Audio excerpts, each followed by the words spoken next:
Hey everybody, we're back. We're back. We're back with more Final Fantasy VII. Yay, good times. Final Fantasy VII is the best one.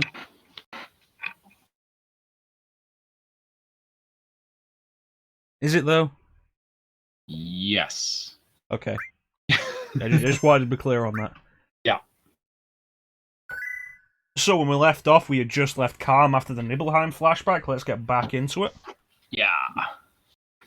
Time to fight a giant snake. Yeah, the Midgarzolem.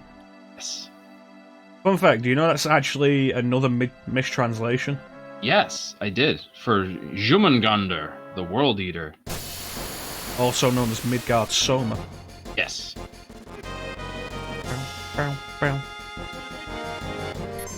Alright, so Reb gets to do a limit break, as does Clemente. Reb. I forgot about that. What do we got today? We're probably going to recruit Yuffie, and that's it today. Yeah, probably. We'll see who's in the chat when that happens. That's a fair point.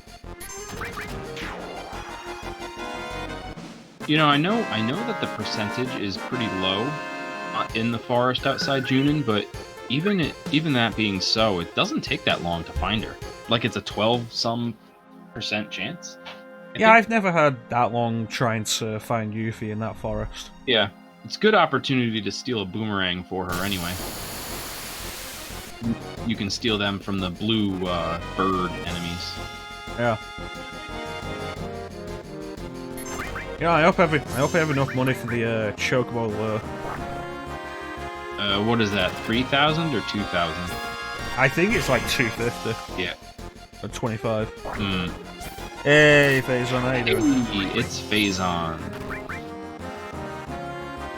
Welcome. And yes, it did say Yuffie. Well, Mecha said Yuffie. I'll say Yuffie. Finding babes in the forest. Yep. I think we can agree to disagree on the pronunciation. Yeah. No, she's one of the ones where, like, I don't care how anybody says it. I say Yuffie just because I see the two Fs. I think Yuff. Yeah. Hey, Cat. How you doing? The way I see it, it's a case of, like, it's a case of, like, you would say Genesis, I'd say Mega Drive. Sure. And it makes no real difference, it's just the different pronunciation. Mm-hmm. Or different names, it makes no real difference. You can say Genesis to me, I'll respond, yeah, the Mega Drive, and it works. Yeah. Miguel! Hey! Miguel with the follow! Thank you for the follow, Miguel. Welcome to the stream.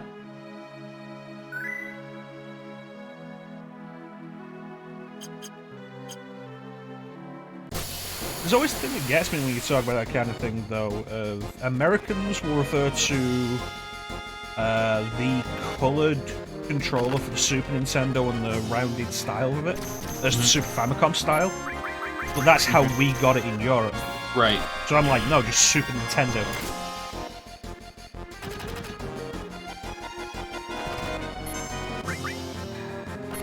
Biscuits sucks.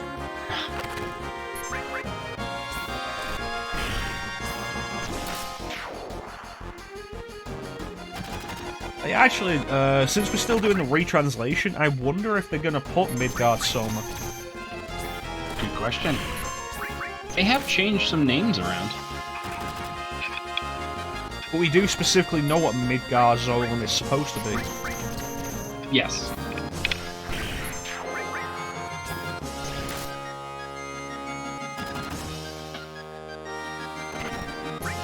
You know what? I want to get to Odin.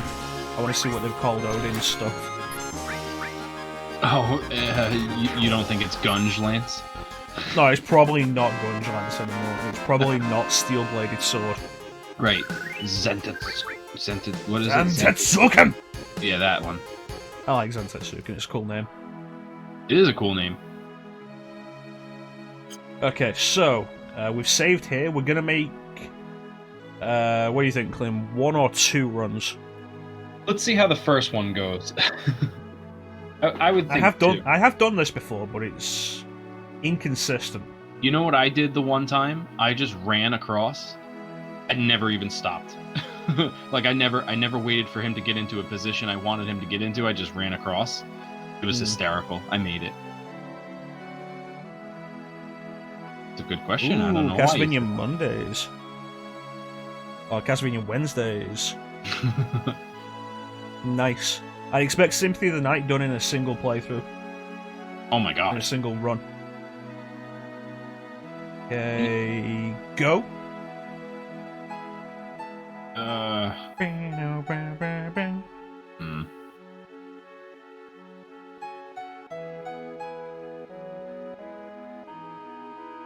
Oh, hell yeah. Bitch.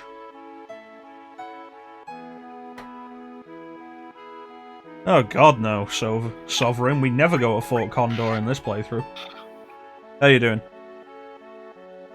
Yeah, you can do it without the Chocobo. It's tricky and, like I say, inconsistent, but it's entirely doable. And now we're going to save it, and we're going to run back in, because I want to see what its name is.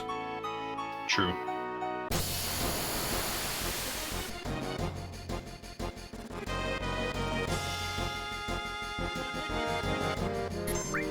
Midgard Soma. Nice. They did it.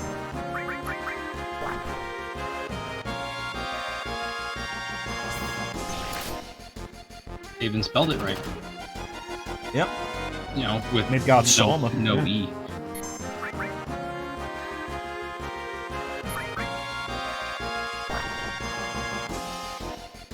I wonder if they're going to retranslate Ultimate Weapon into Ultima Weapon. The sword? No, the sword is monster. Ultimate. Ultimate is the monster, right? Yeah, because they already named the sword Ultima. Right. I had a little lapse of judgment. Oh, Because every time it appears afterwards, in the series it is Ultima Weapon. hey, it says wiped out when you die instead of annihilated. That's fun. I like annihilated better. I've told you I've been doing Final Fantasy III on Super Nintendo lately, and they say Annihilated there as well. Oh, yeah? Yeah. But they also call Ultima Weapon Atma Weapon. Yes, this I knew. Because they do that in 5? 14 has Atma weapons you can get, which are the equipable ones, but they're something separate. Ultima Weapon is its own thing in that.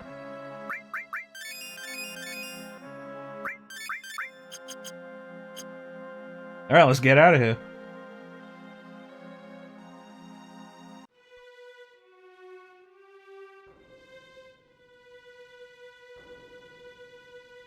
Not yet. I like this track. Yeah, having just been murdered by this snake really puts this into perspective. Oh, yeah. Thanks, Climother. Anyway. Mithril Caves. Woohoo. Yeah, based on them using, rather than the spell numbers, Thunder, Thundara, Thundaga, Blizzard, Blizzara, Blizzaga, Fire, Fira, Faraga, etc., etc. I'm going to assume a bunch of the stuff they're going to want to match up with the rest of the series. But there is also the case of Phoenix Tail. Right. Yeah, a lot of choices made sense, you know, in relation to the other game, but that just doesn't make sense. The stream is very choppy for me when I'm watching it, and I don't know if it's just on my end. No, it says we're dropping frames, actually. What is going on with that? That seems fine.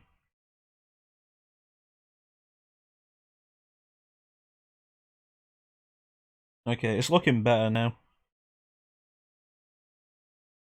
Weird. It happens sometimes. Internet Yeah. is not as consistent as you'd like it to be. Stupid, the internet. Yeah. It's one of the main reasons why I'm like streaming games with stuff like the Stadia and PlayStation Now. No. Yes.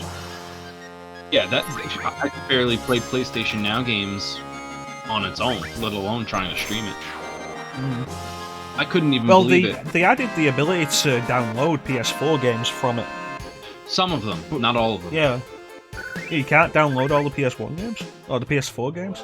I don't think so. No. Well, I mean, I tried it last year, so I don't know. But when I got a free trial of PS Now for one weekend last Halloween, I couldn't download all of them. Some of them were able to be downloaded, but like Silent Hill, for example, Silent Hill 2 specifically, I had to stream it.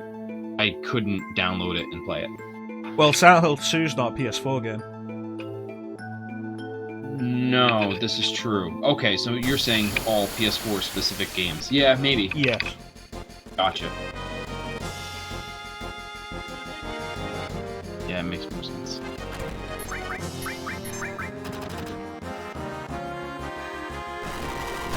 These things you can steal Grand Gloves from for Tifa if you plan on using them. That's cool. Tika's not going to be in our party ever again. Oh, ever again? No, it will be at some point.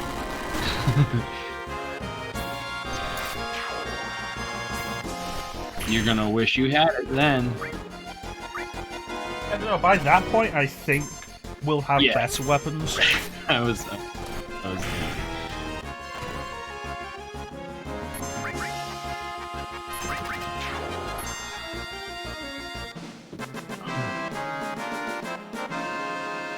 Yeah, pretty much done with Final Fantasy VI now, and you know what? I forgot what a pain in the ass Kefka's Tower is.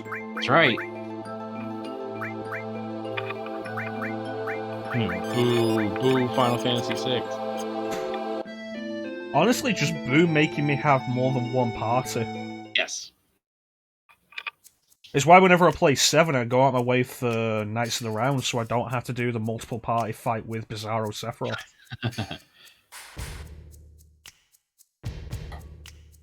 Yes. Do you know who I am? I'm not interested. Right. I'm from the Turks, and don't you forget it. Like, wow, Rude, you're very talky, aren't you?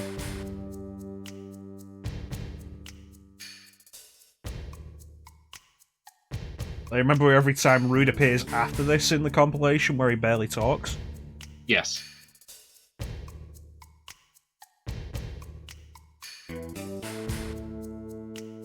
And our introduction to Elena.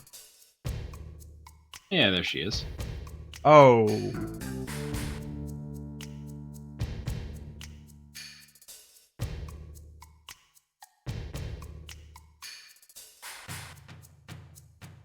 You notice it?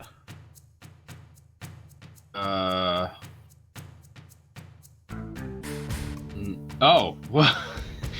Okay. Irina? I'm Irina. I'm gonna assume, like, Irina? Maybe. Thanks to what you did to Lino, we're short-handed. This is absurd.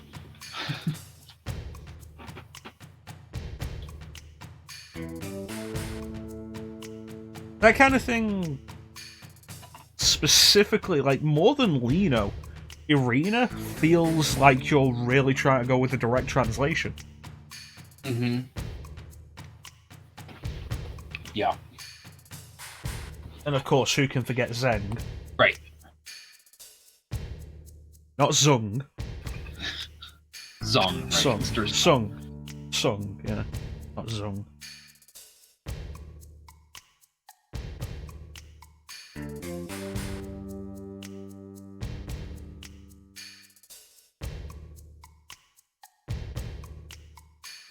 Yeah, if you haven't seen any of the previous streams we've done on this, we're playing the Biakos Final Fantasy VII Retranslation mod. And it's been kind of interesting. Yeah, that's a word for it.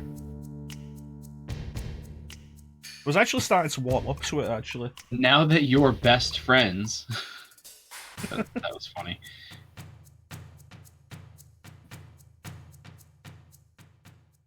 Yeah, I was starting to warm up to it last time, but this Irina thing... Yeah.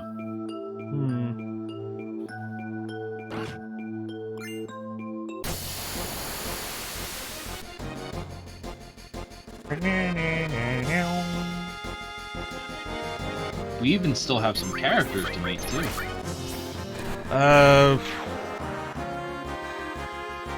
Could be Luffy for all we know.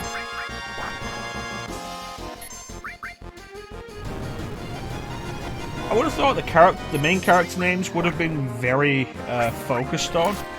Yeah. But they did get Aerith wrong. Well, according to... Wait, what did they... No, I mean, like, when it was originally localized. I see. It was Aerith, but they called it Aerith because it was... The Japanese was Eris. Right. So the real surprise there is that they actually changed it later in English to Aerith. Right. Yeah, I don't like it. Sid's gotta still be Sid. It's gonna be Thid.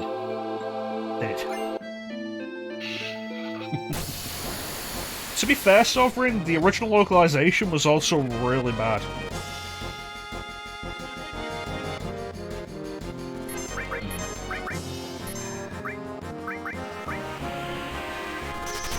Oh, I hate these damn snakes when there's 5 of them.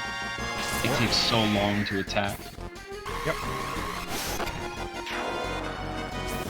There's actually a thing, like, going through Final Fantasy III again, on Super Nintendo. It's the thing that a lot of people forget. That localization is better than FF7. It's got its problems with, like, the character limits and stuff, like you can't have religious references, so holy is pearl. But Yeah. on the whole, it's better localized.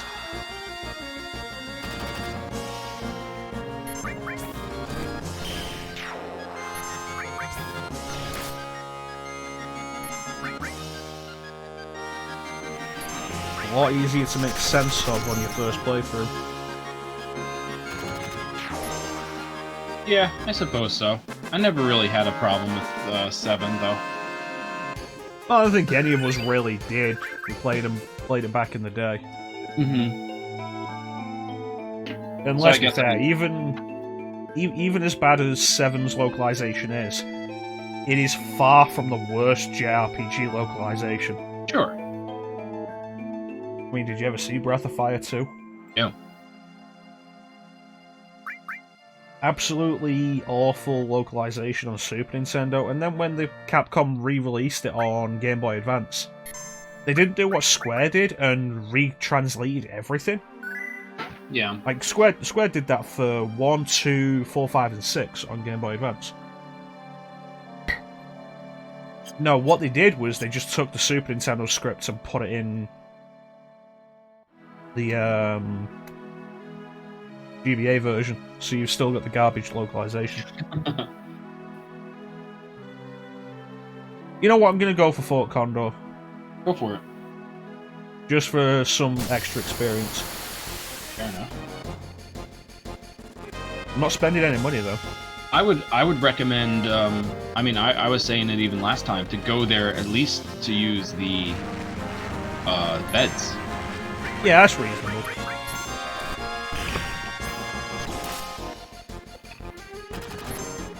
I hate back attacks when I've got my rose set up. Yes. I'm Same. not really fond of FF4, but you know what? Back attacks are way less of an issue there because you need one character to switch roles and everybody's back where they should be.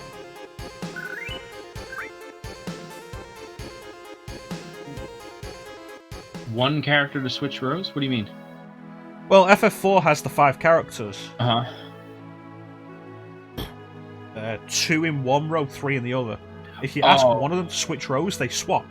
All of them swap. Oh, okay. Gotcha. Rather than taking each person's turn individually. I gotcha. I wonder if they've renamed Condor or anything.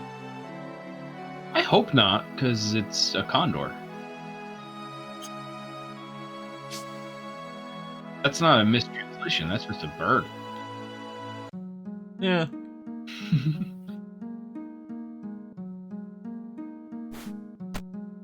Okay, so grab the beds.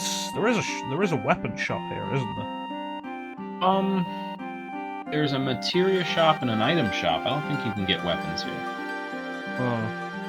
At some point in the game, this is a little known fact. You can buy all materia here on disc 2 or 3. Huh. Like maybe after the huge materia thing. But you can buy all materia here at one point in the game. It's crazy. That's interesting. Yeah.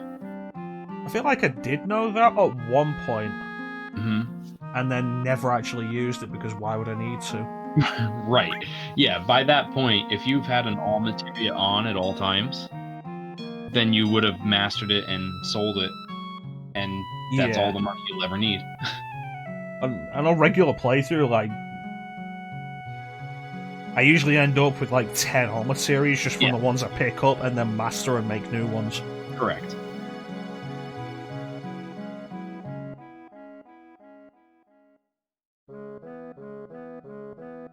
Because there's a condor, quote, in the way. In the way.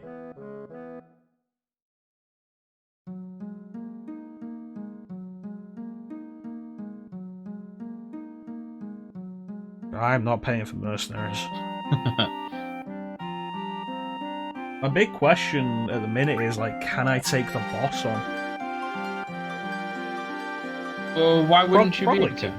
Oh, from the condor battle? Yeah. Probably. They're just routine enemies, aren't they? I think they're a little stronger than that, but there Maybe, isn't any reason why I shouldn't be able to. Right. I think they're like Cosmo Canyon level. You know, those like Grand Punch guys?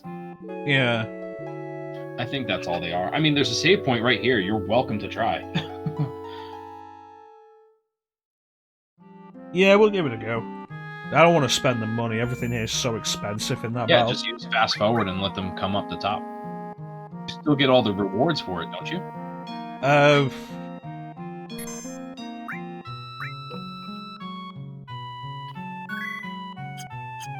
Is there a reward? Yeah, every time you do a Fort Condor battle, they give you an item. I've skipped this so much in my recent playthroughs, I forget a lot of it. Yeah. So if you do the mini game, they'll give you an item like an ether, turbo ether, elixir. Like they get better as the thing goes on. I like to usually do 4, so I can get the Super Ball for Yuffie there, just to have it. There's really no reason to have it. Well, no, not unless you're going to use her. Right.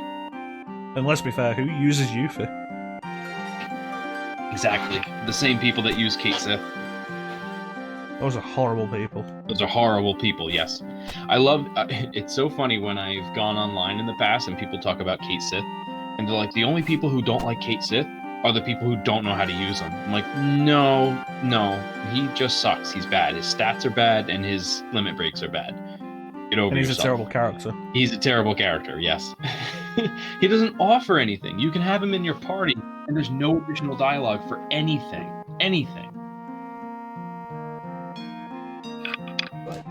Ultimately, the only thing you might want Kate Sith for would be slots.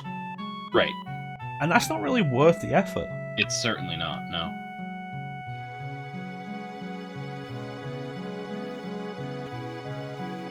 And that's enough. Yes, I can. And that's when, you know, when you talk about slots, they're like, well, it's nothing compared to Setzer's slots, right? Setzer had slots too, didn't he? Yes. Yeah. And Setzer's another character that I just never liked because I don't like putting my success in the hands of Lady Luck. Because Lady Luck... I don't think Setzer is entirely luck. No, I agree. Like, you can manipulate it in some way, from what I understand. Yeah. But still, compared to a lot of the other characters in the game, I mean, FF6, my party's usually... when I have the option, Terra, Sellers, Edgar, Sabin. Yeah. Yeah. That's the correct team. I mean, you can get good stuff by having characters like Realm in there, and Cyan can be pretty useful. I was gonna say, Cyan I'd probably replace for Sabin there, Sabin, whatever the hell his name is. Life is but a chip in your pile.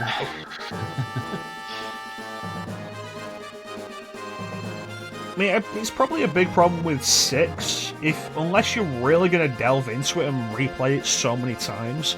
Most of those characters are never going to be of use to you because they're too gimmicky. Yeah, that's why I don't like them. Like, Realm can be a good magic user, but you really need to learn how to use Sketch and what the value of it is, or give her the fake mustache to give her control.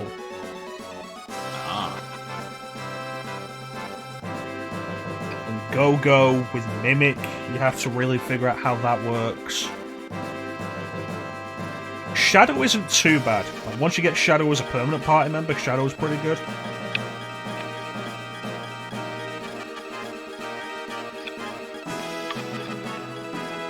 Yeah, but again, like you said, it's all a matter of, like... It's sort of like how I felt... The reason why I don't like Blue Mages overall It's because you need to know the game so well to know how to use them well, because you need to learn them from the right enemies. You can't be wasting your time trying to learn enemy skills from something that can't teach you an enemy skill. Yeah, blue mages are another case if you really need to know what the game's going to be doing. Right. And even like Final Fantasy IX, like I never use Kina as a blue mage.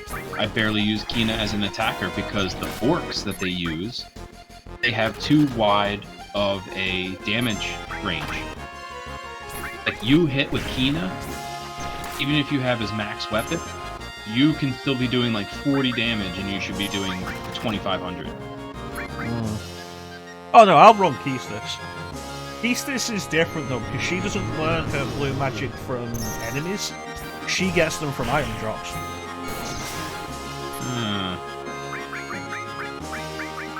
Kimahri I liked, actually. I liked the way the enemy skill worked in Final Fantasy X, because you're attacking the enemy. Like you're functioning, you're doing something of use. Yeah, Kimahri's blue magic style was not the problem with actually playing Kimahri. What was the problem? The problem is his position on the sphere grid. Right. Well, if you use the X... What? He's what? If you use the expert... No, you were saying something. Oh no, I was just gonna say, like, he's supposed to be like a jack-of-all-trades kind of guy, and then you can specialize him with the sphere grid you want, because he's the first one who can break into somebody else's sphere grid. Yes. Yeah. See, I like to take him through Wakka's sphere grid, because he has all the piercing weapons, Kimahri. And so to have piercing weapons, but also Wakka's speed, like, that's pretty valuable. I can see that. Like, I feel like Kimahri really hits his true potential earlier and becomes worth using earlier if you use the expert sphere grid. Okay. What is the difference between the regular and expert? Because I never really looked into that. Regular, everybody starts off in their own corners. Expert, everyone starts off in the center. Oh, is that right? That's interesting. Yeah. It was only added for the international version, which you guys didn't get until the HD release. Correct. Yeah, the game doesn't really explain that well. I feel like it doesn't explain a lot well. This is fair.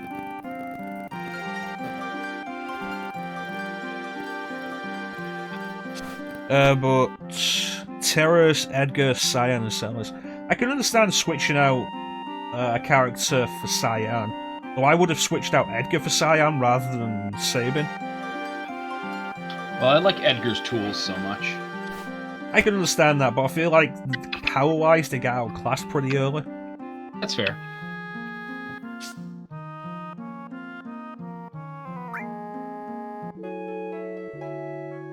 Maybe I'll have to bring you back, Clim, when we do the Final Fantasy VI playthrough. I don't know about that. It's gonna be a while before I do Final Fantasy VI. Yeah. I mean, we've got 7 and 13 going on at the minute. And I do really want to do a playthrough of 10 at some point soon. Yeah. Whether that'll be on stream or off is the question. True. 10, I feel like... Oh, I don't know. I like 10's story. 10, yeah. I feel, has one of the best stories. I agree. I agree with that statement.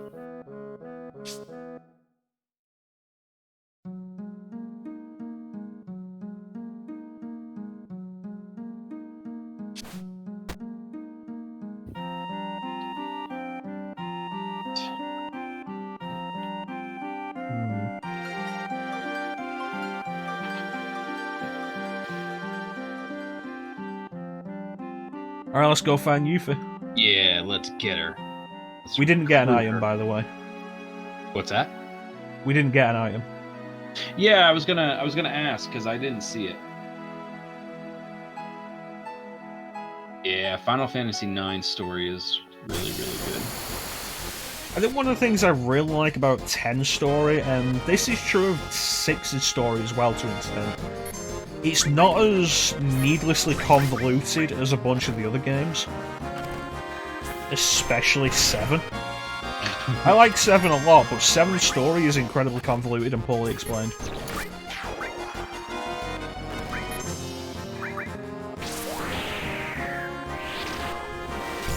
Can you disagree with me there, Clim? I mean, it's hard to say just because I'm so familiar with the story. Like, as a kid, I don't think I understood it, but I was also 10. Like the whole thing with Sephiroth and Genova, I didn't realize what the real thing happening was. Yeah, he never really comes across the Sephiroth you chase in Genova. Right, and that's what I never came to realize as a kid, but like they outright say it. Like he says that in the crater, Cloud does. Yeah, one point with a very throwaway line. Exactly. They kind of glaze over it, but they do it. And then there's just like times when Cloud trails off, like during the final flashback, and he's like, "Oh, that's right, I didn't have to worry about it because ... And then they never revisit that line. And like you can speculate, and I guess that's what I fill in the gaps. And a lot of people were like, "Well, this is a plot hole. This is a plot hole." Okay, I believe you. The question has to become like, how much of that is due to the whole localization, though? True. Because, like I say, it is a fairly complicated plot compared to other Final Fantasies, and it has one of the weaker translations, which, even with the later re-releases, they touched up and cleaned up spelling mistakes, and that's kind of it. They never redid the translation like they did with 6 or 5.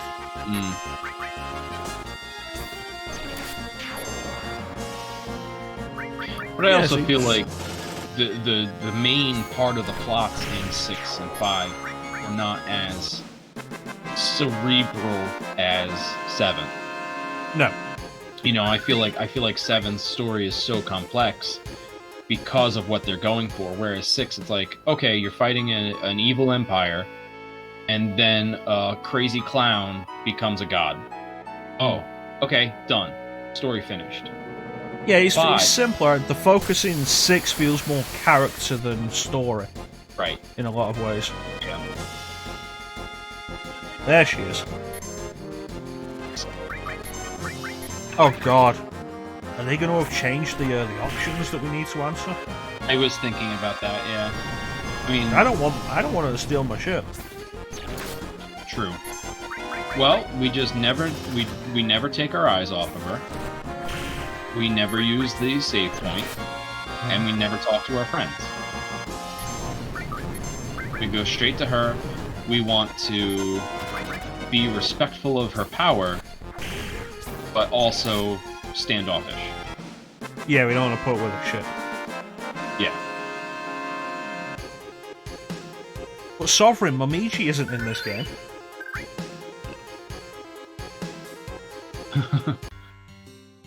I don't know who that is, but Ninja Gaiden. You're making a joke. Momiji, Ninja Gaiden.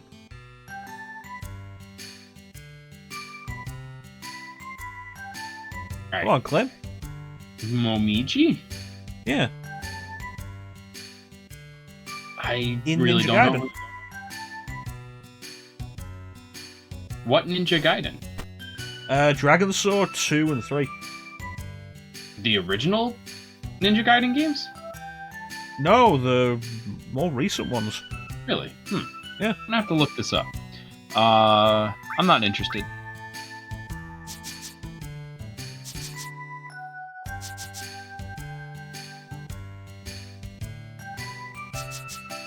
Looks like that one, right off the bat, was the same. Now should be petrified.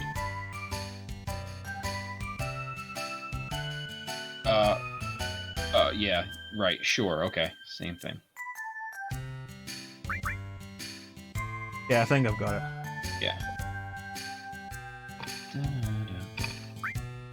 Yep, perfect. Alright, Momiji, let's look this up since you're good. Okay, let's get going. Oh yeah, I forgot Momiji ended up in DOA. Okay.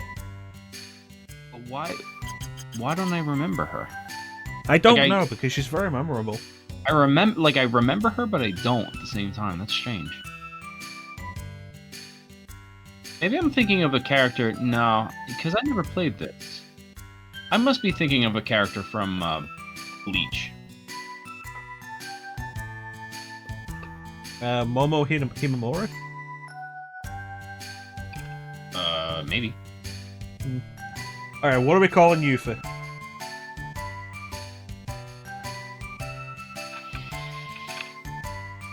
Pooh Fairy. No, not Rukia. I do love Rukia though. No, the one that they meet in the Soul Society that has the huge bazongas. Oh, Matsumoto? Yeah, that sounds right. Phaser wants me to call Yuffie me. Oh, okay. Me. Okay, there we go.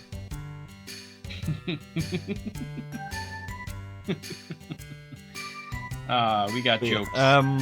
We skipped over it a little earlier though, but Sovereign is right. The stuff about Genova's backstory, Ice Clan, is easily missable, and the extra cutscene that you get that details Zack and Cloud escaping Hojo's experiments.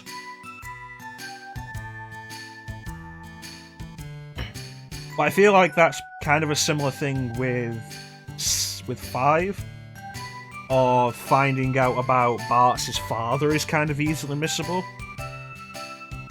And does 6 have something like that? I feel like it does, and I can't think. I don't know. Actually, funny Phazon says that, but I was thinking Phazon. She was in here and she was super excited about Yuffie. I know Megumi wanted to be named that, but she's not here.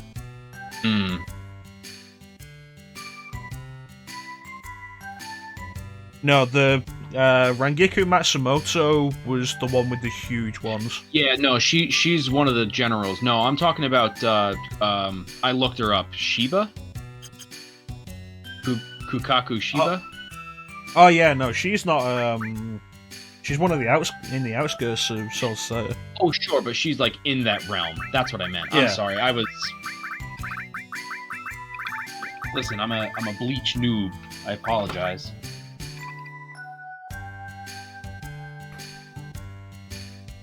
Pleased to meet ya. Hey, it's Phazon. Now to put her in the bin. Put her in the bin? I never use Yuffie. It's kind of awkward, because she can be useful if you want to put the time into her, but I never do. Right.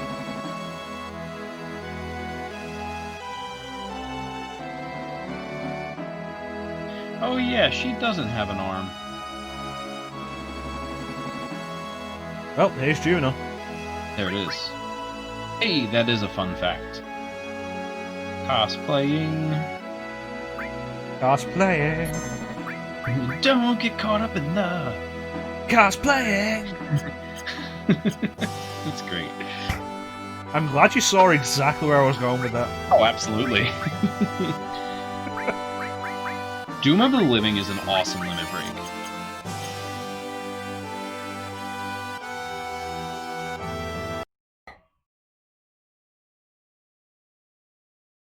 Which is why Yuffie is actually underrated. She is a decent member of the party. Yeah. All of her weapons are long range, which is really cool.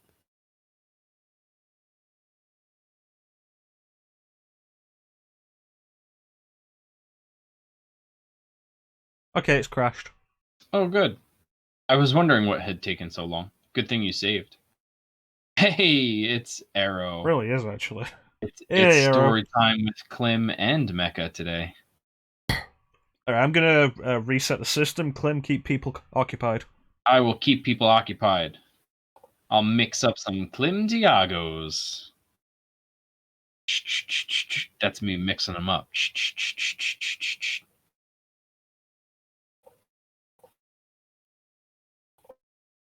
There they are. Look at them. Clim Tiagos for all.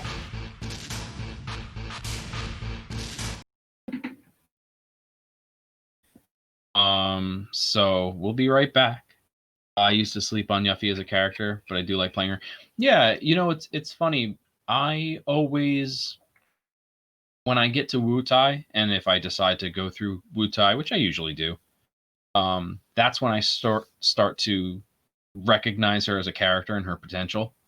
But unfortunately, up until that point, I never used her. So she's usually pretty underleveled.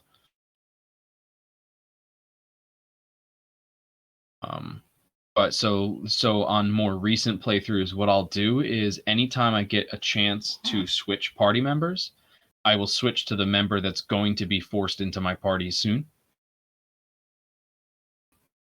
So like maybe after Junon and Costa del Sol, I'll put Barrett in my party, right? Because I know he's coming up. And then immediately after Gold Saucer, I'll throw Red 13 into my party. You legit go out of your way for Yuffie. I mean, hey, listen, you have a favorite character, you use them. I usually put Tifa in my party.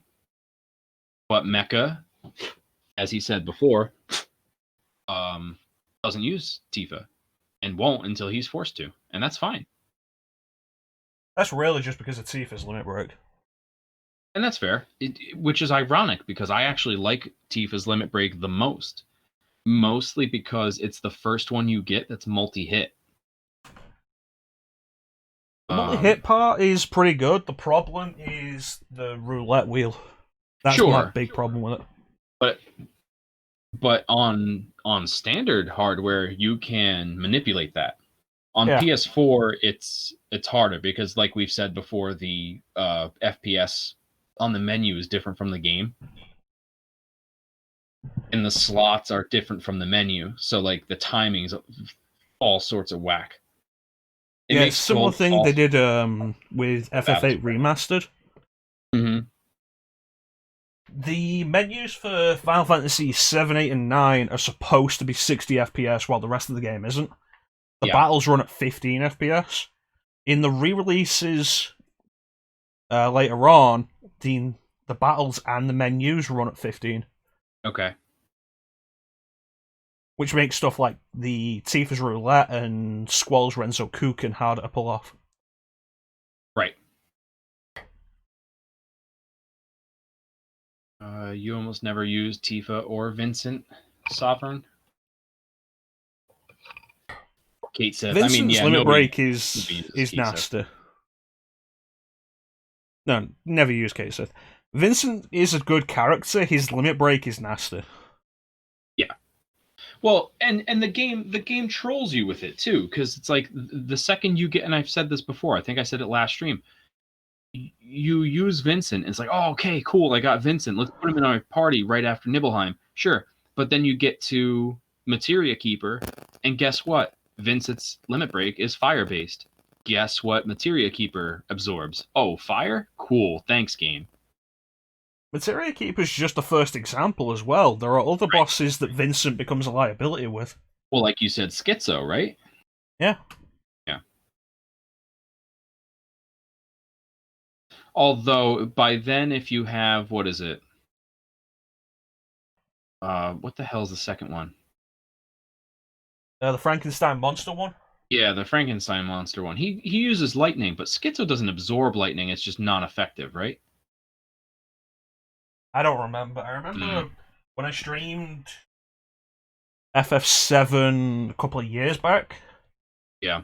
I had Vincent in the Schizo fight, and the limit break made it worse. Yeah. Like, once you get past... I can't understand why I can't remember that one. There's actually, what is it? Beast? Galleon Beast. There you go. And whatever the second one is. Hellmasker, which is actually pretty decent. And then Chaos. Chaos is great. Chaos is good. But even Hellmasker, if you can get up to Hellmasker, you're good. But like, a lot of people give up on Vincent by then. Because by then you've been using Barrett. And he's your long range guy. And he's beefier than Vincent. Like, he can take more hits. Mm. In case anybody's wondering what's going on, that. So, we're just currently waiting for it to start up again. Yeah. Yeah, the game crashed. Mecha's restarting. It actually completely crashed the PS3. Really? Yeah. Oh, yeah, The you're playing on power PS3. button wouldn't work.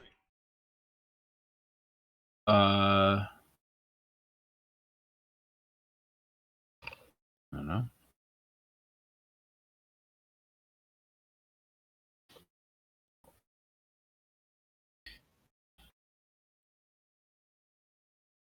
But yeah, I like Vincent. I like Vincent as a character. Like, I like his design a lot, Hmm. and I like his attitude. And unlike Kate Sith, like, if you bring Vincent in your party, he actually has shit to say. Like, they have Yeah. lines for him. Which is especially good because he's an optional character. Correct. Like Yuffie's extra stuff is almost entirely based around Wu-Tai. Yes. Vincent regularly gets extra dialogue throughout the game. Right. Right. Even gets a little jab at Hojo, which is pretty Which is cool good. if you have him in your party. Which is odd, because if you have Red 13 in your party, he doesn't say anything. I I mean, think Red 13 doesn't really care. yeah. But you'd think that he'd want to get like something in. I guess he's just ready to go for the jugular. Hmm. And this is the podcast stream right now. That's right. Podcast time.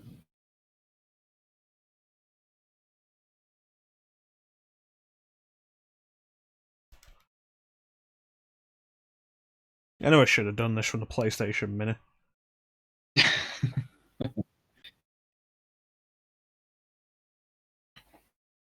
I just wonder where the game is going to put you. I mean, you just saved, right? You had just saved before going into Junon. Yes. So smart. This guy. It's standard procedure for me in these old RPGs. Save on the world map before going into any new area. Yeah, I mean, I agree. Plus, Junon pretty much immediately takes you into a boss fight. Correct.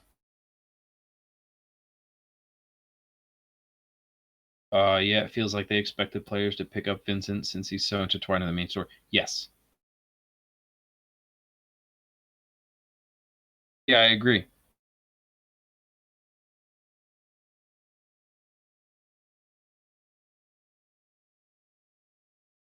Optional characters are very strange in RPGs like this.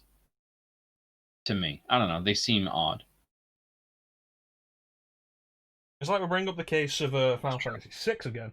And hell, once you get into the second part of the game, so many of those characters are optional. Yeah. Not a good game, but he had one. He did. It He is a did fair have his own point. Of all game. the characters who could have an expansion to the story, Vincent was the best choice. Yeah. Really do need to get around to doing Dirge of Cerberus. Yeah, I've never played it personally. Neither have I. Maybe that'll be a co-op stream, Clem. Oh, The how is boys that? experience Dirge of Cerberus for the first time.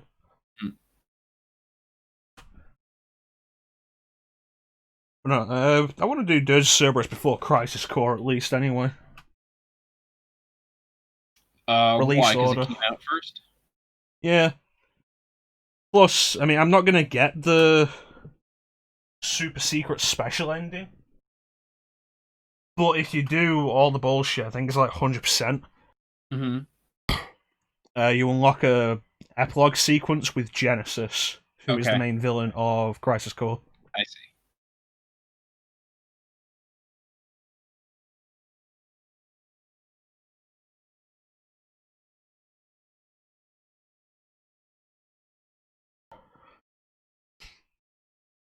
But it is a fair point.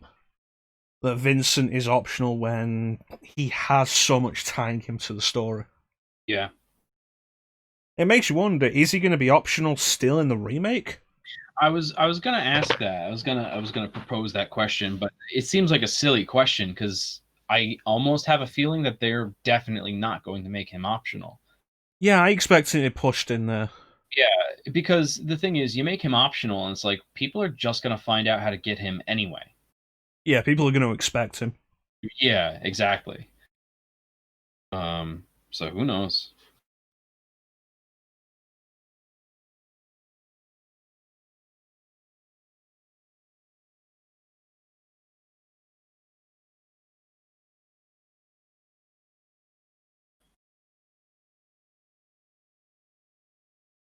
Hmm. Yeah, the my experience with Crisis Core was the side missions are tedious. I got to a particular boss fight that I'm not going to spoil because it is a spoiler. Um, and couldn't do it. And then I broke the materia fusion system and had no trouble for the rest of the game. It wasn't even a case of I needed to grind, it was just a case of no, let me just fuse materia in a specific way, and then bam, I'm done.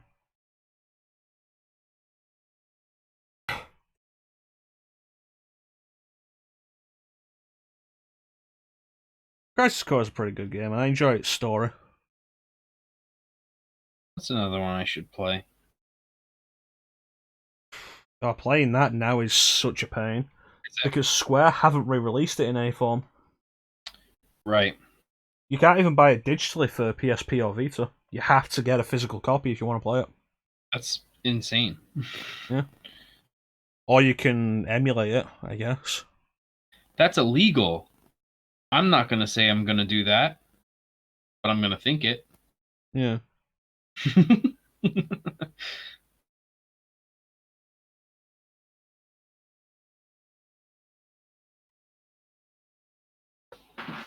Goblin Punch the game. Yeah, once you break it, the only thing that really offers any challenge is Minerva, the super boss. But getting to her is tedious to begin with.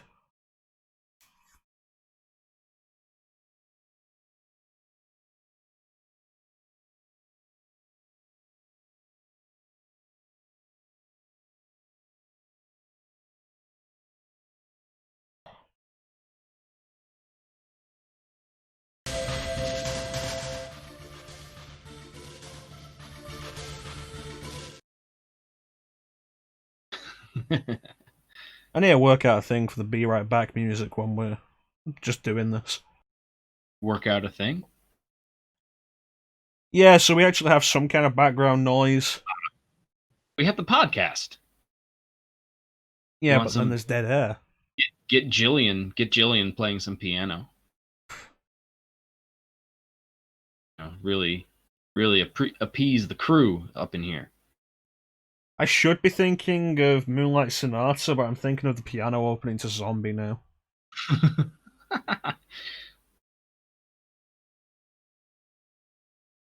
funny because I was actually thinking of the end credits to Resident Evil 3. I wasn't even thinking of Moonlight Sonata. That's really funny.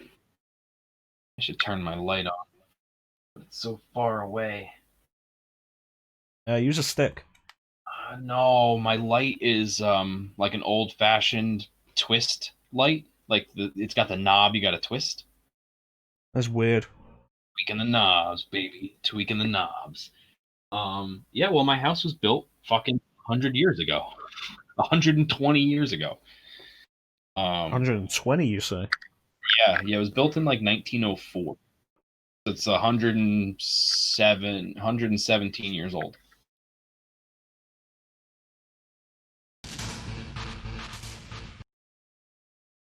Anyway, 2 seconds. Alright, let's try this again. And I'm back. Yeah. Kind of like Zell's limit loops with Renoa meteor loops. What? I think 8 is the easiest of the mainline games to break. I say that, but I've not done Zodiac Age yet, and I know Zodiac Age has a Zodiac job system with more caveats than the original did. Oh. Yeah, because the Zodiac International Zodiac job system version changed the license board entirely. Oh, yeah, I remember we lightly discussed that in one stream. Alright, it's crashed in the same place. Really? Oh, shit. Yes. Hmm.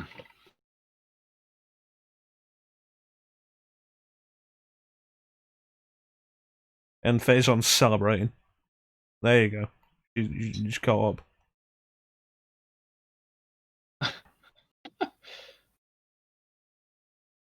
Hmm.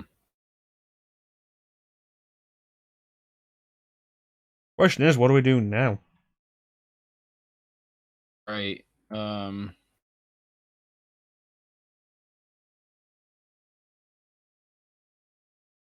why did I write 8? I'm trying to look up if there's an answer for this. Nah, it's probably just maybe a bad ISO of the retranslation. Right. I'll have to rework it, see if we can drag the save off and put it on the PS Mini. If anything goes wrong with the PS Mini, it's easier to work. Is it? So that'll just have to be next week. Yeah. Bummer. It is, because we're like an hour in. Yes. Oh, you haven't seen the broken system of Final Fantasy VIII?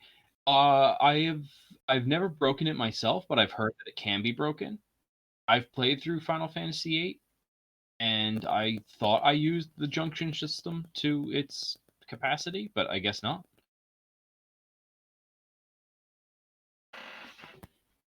If you want to see how FF8 can be broken really well, check out an Irvine only run against Omega Weapon. Okay.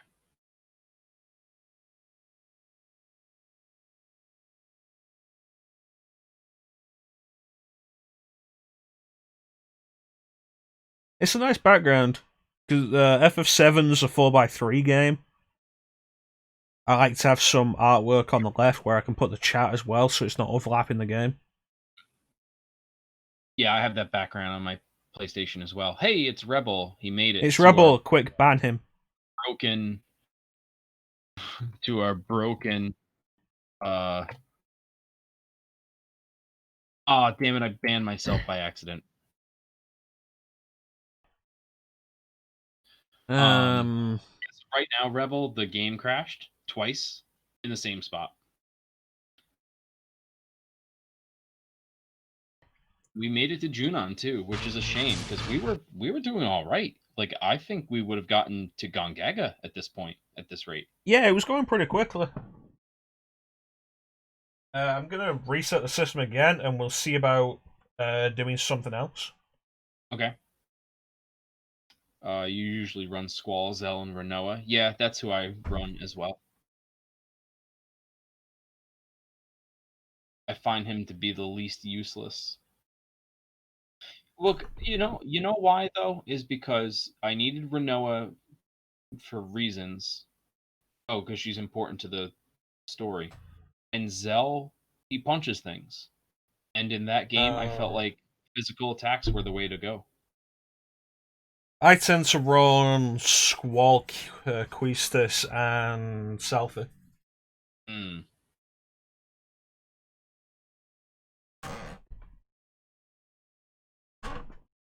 Selfie. I like Quistis, and Selfie's limit break is never not useful. Yeah, that's fair. Especially if you realize how to manipulate the limit break system in FF8. Yeah, I'm not surprised.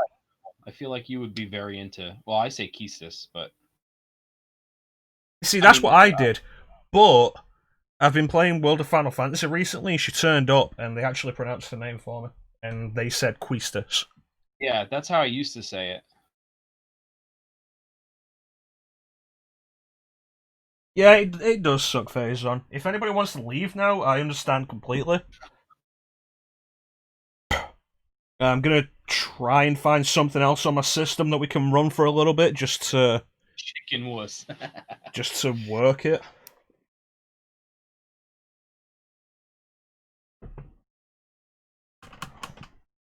Quiz tis. Quiztis. I almost said quiz tits. I didn't say it, but I was thinking it. There's a Xenogears cameo? That's interesting, because it's going to go right over my head, because I've not played Xenogears.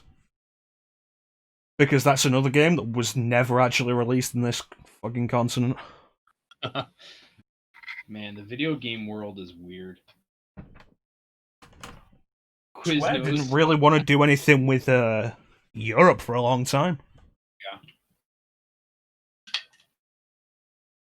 I'm still convinced the only reason we actually got Final Fantasy VII was because of Sony publishing it in the West. Hey, maybe you should play Parasite Eve right. Yeah, if I do Parasite Eve, I'm going to want to finish it. And? And I'm currently working on 4 other games. Details. I'm doing Final Fantasy VII that you redeemed. I'm doing Skies of Arcadia that Chansome redeemed. I'm doing Resident Evil 5 on Mondays with you. And I'm doing Final Fantasy 13 because we hit 150 followers. Right. Parasite Eve will come. Maybe I'll throw it in the list so somebody can redeem it. It's only 4 games. RE5 will be done quick enough.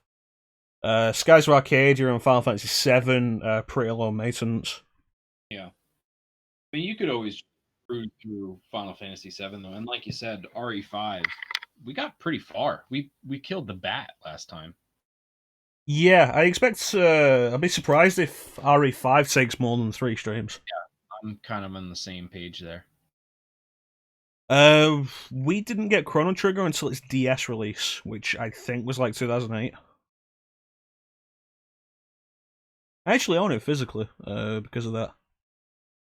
When I got my 3DS, I was like, okay, I want to pick up some of these DS games.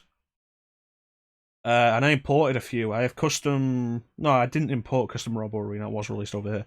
I imported Shin Megami Tensei Strange Journey because it's fucking amazing. And Chrono Trigger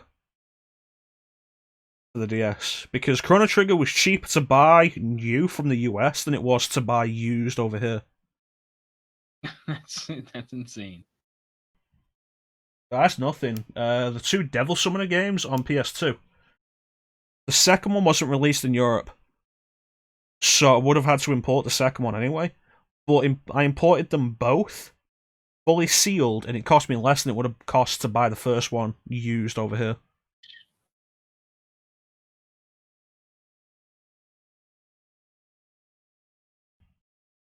Yeah, they didn't give us Xenogears. In fact, talking about Parasite Eve 1 has never had an actual release in Europe. Yeah, Rado Kuzunoa. Soulless Army and King Abaddon. Yeah, Parasite Eve has never been released in Europe. We got Parasite Eve 2 on the 3rd birthday, we've never had the first one, even on PSN.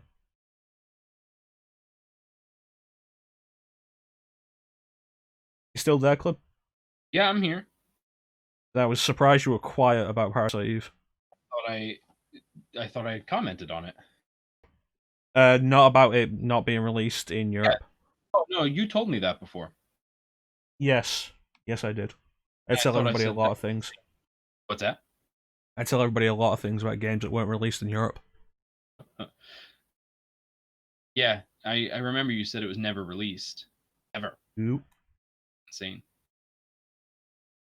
Right. They gave 3rd birthday because, how good that is. Well, 3rd birthday is a fine enough game. I'm sure. Let me see. If you approach it as a game, it's fine. It's a pretty solid 3rd-person shooter for the PSP. Its body hopping gimmick is kind of neat and well handled. If you're going into it as a Parasite Eve game, you're going to be disappointed. Right.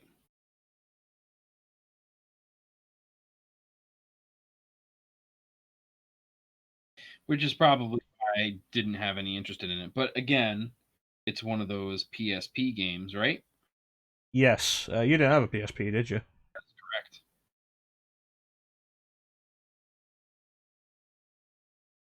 I could do a super quick run of Symphony of the Night. Could be fun. Just to show phase on how it's really done. You can finish that game that fast? I could hit the bad ending that quick. Hmm. So do it.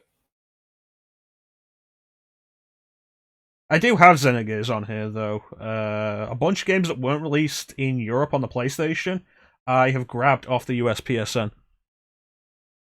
Nice. Let me see. Dino Crisis and Dino Crisis 2 aren't available on the European PSN, but I grabbed them off the US. I don't know why, because they were released in Europe for the PlayStation. I could do Dino Crisis 2, but it's been a while since I've actually gone all the way through. Persona 2 Eternal Punishment is one that I got off the US PSN. That's kind of irritating, because Atlas released the remake of Innocent Sin, which is part 1.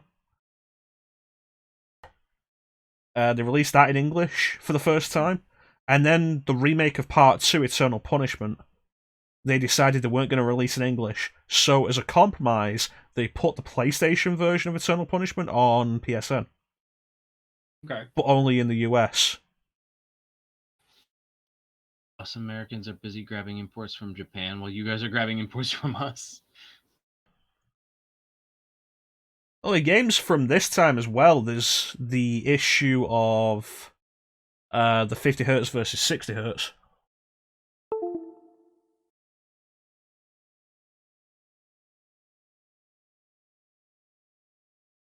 So, The pitch?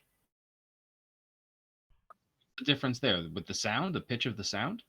no, it's the speed the game runs. Oh, okay. I think hertz and I think wavelengths. I think It's sound. the refresh rate of the TVs. Yep. Yeah, fuck it, let's do a quick run of Symphony of the Night then. You in, Clim? Yeah, that's fine.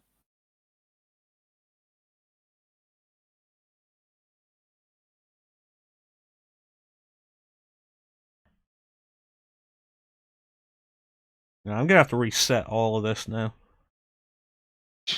That sucks. Yeah, and the Streamlabs OBS isn't picking up the Elgato, so give me a while to reset that. What a nightmare this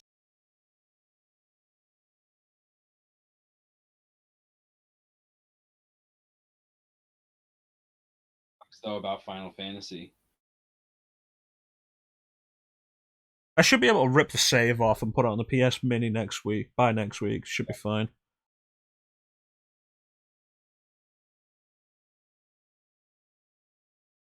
There it is. Yeah, gonna be honest with you, Sovereign, you don't want Zombie Zone. Zombie Zone? Yeah, the first Oni-Chambara game.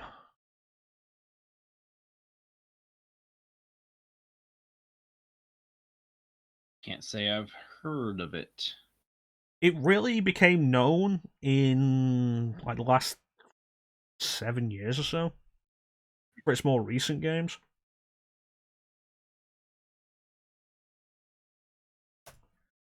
Am I getting sound? Awesome.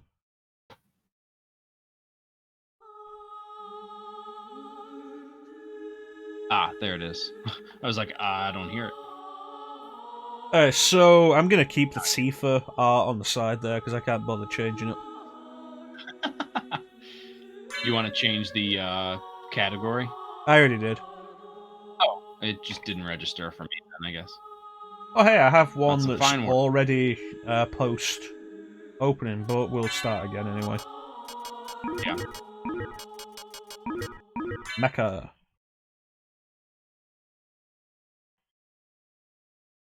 I did Laminate of Innocence last year for the Castlevania marathon. I recall this. It was awkward. It was awkward. Well, we got to the final boss fight, which is a 2-enemy fight. You have to fight Walter, and then you fight Death. And it pissed me off, and I decided, you know what, fuck it, we're going to watch the ending on YouTube. And then I couldn't get that to show up on the stream, so it was like, okay, fine, fuck it, I'm going to beat Death, and then I beat Death. Right. It was very silly.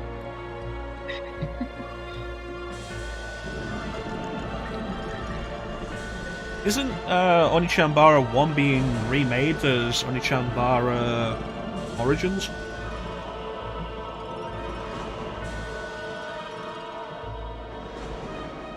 I can't answer that. I know you weren't asking me, but I wanted to verify that I can't answer it.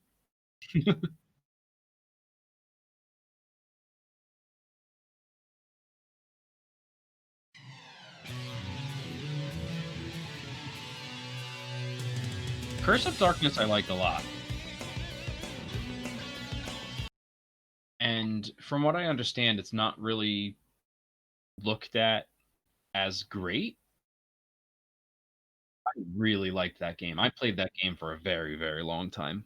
None of the 3D Castlevania games are looked at as that great. Yeah. Which is kind of a shame, because they've got good ideas, a lot of them. Came out already, awesome. I liked Curse of Darkness. I liked creating all the different familiars or whatever it was. I don't even really remember the system, but I remember enjoying it a lot.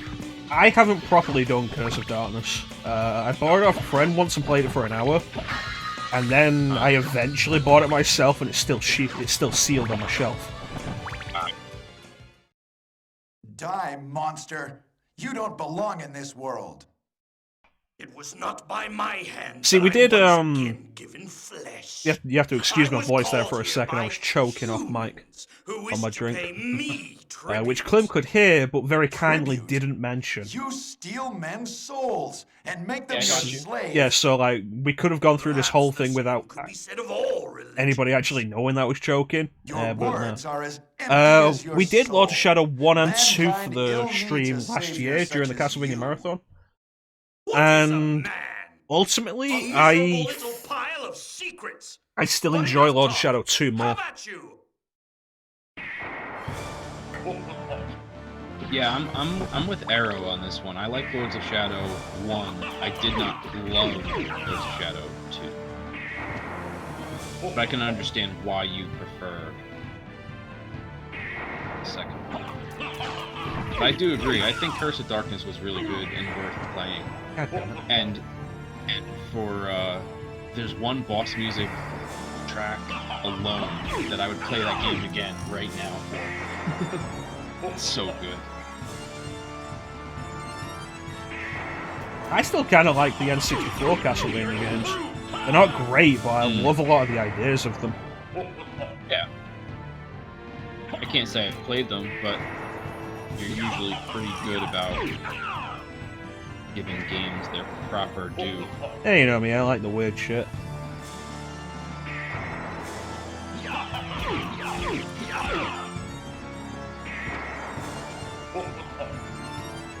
Yeah, that's kind of my thought as well, to a degree, Sovereign. 2 had the better gameplay, definitely. Except for the stealth. The stealth was garbage. Oh god, yeah, the stealth. F that noise.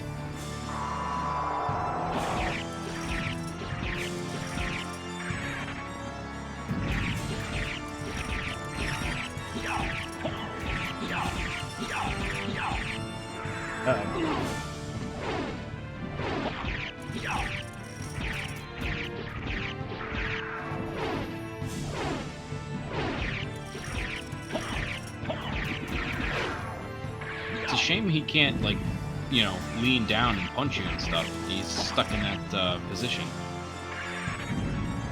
Bitch. No, it cannot be.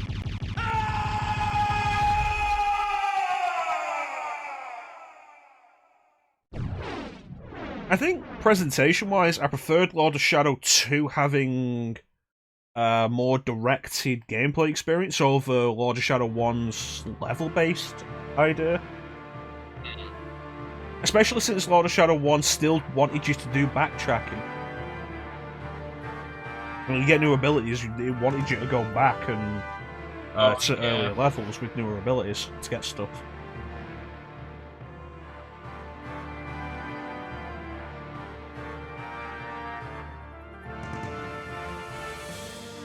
Yeah, that's one thing I don't really love in games like that, is any time they want you to backtrack to get something. Just doesn't sit right with me. No, it always comes off as a kind of padding. Yeah.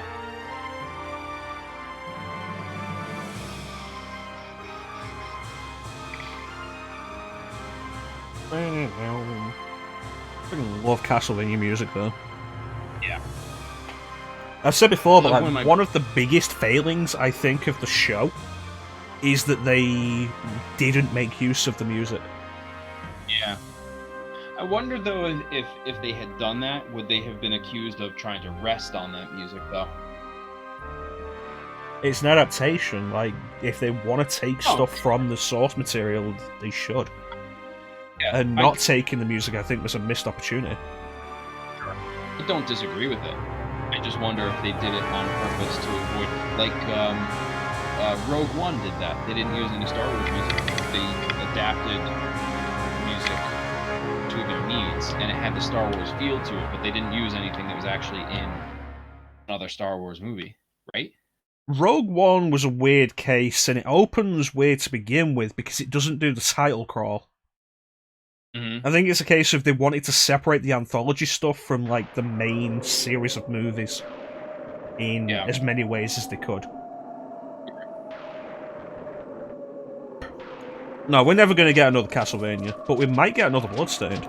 Ichiro Yamane is a fantastic composer. I think her first Castlevania was actually Bloodlines, which I recommend checking out because that has some really good music in it. Iron Blowing Tension is an underrated song.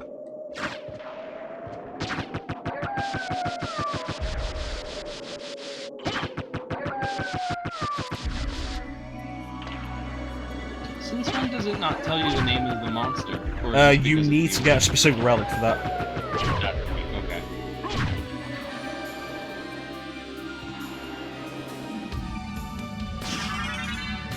I love how they stole both Chris Redfield's voice actor and the dog howls from Resident Evil 1 for this game. The dog howls stock.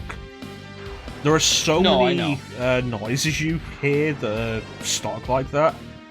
Yeah, like the scream that the mayor's daughter does when you run past the room in Claire's scenario in OGRE2 is incredibly stock. You can hear it in Time Splitters as well if a woman is set on fire. Right. Yeah, Iron Blue Intention from Bloodlines. They brought it back for Portrait of Ruin. Alucard, What is your business here? I've come to put an end to this. Still befriending mortals? I will not ask you to return to our side, but I demand that you cease your attack. I will not. You shall regret those words. We will meet again. And then Death mugs you. Yeah, god damn it.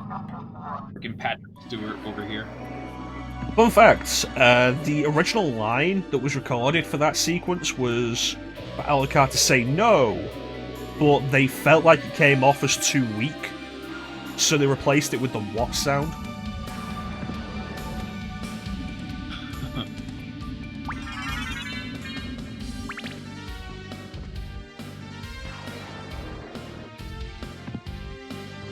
I wish I had a better way of doing DS games, because I would not mind doing Portrait of Ruin. I think Portrait of Ruin is an underrated game. What's your experience with Castlevania, Clim? I've played a couple of the ones on Nintendo. I played Curse of Darkness, then I played this, and then I played Lords of Shadow, and then the second one. That's it.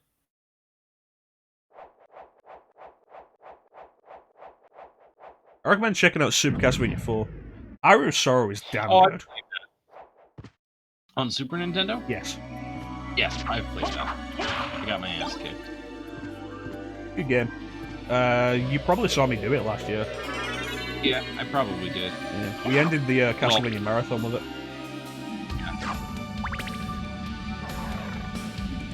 Yeah, Aria of Sorrow is really good. That was on Game Boy Advance. Aria of Sorrow. Yeah. We also did that last year. I recall. The fight with Jay in that is awesome. It's one of the best fights in the series. I do wish that these games would tell you what the name of the area was after you go into it for the first time. Because I always forget. It's something I liked about Bloodstained, the second one, Ritual of the Night. Yeah. Where you could look at the map and it's like, hey, this is this area. Which was very convenient when you were like looking for specific monsters to get items. Yeah. You're like, okay, I just need to go to this area. Done. I think later Castlevania games were better with it. Because they would tell you the name of the areas if you were teleporting to them. Okay. Yeah. But this, the teleportation is cycle-based. You don't choose where you're going. Yes.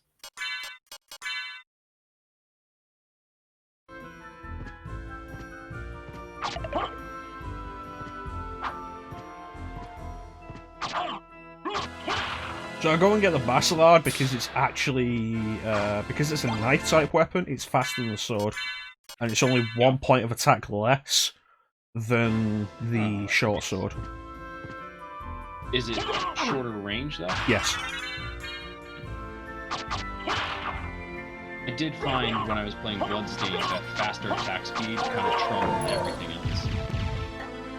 Yeah, Shinoa's great. Fast attacks are always worth it.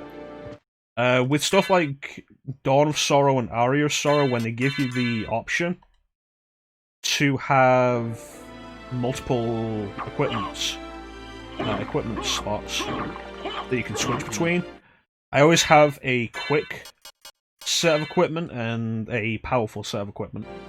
Right. The Symphony of the Night doesn't do that. Order of Ecclesia is fun. But it's also very difficult. You were gonna say something, Clim? No, I was just agreeing with you about the heavy weapon thing. That's usually how I play Dark Souls. Kind of. Yeah, I don't often do heavy weapon playthroughs in Dark Souls. Most of the time, they're not worth it.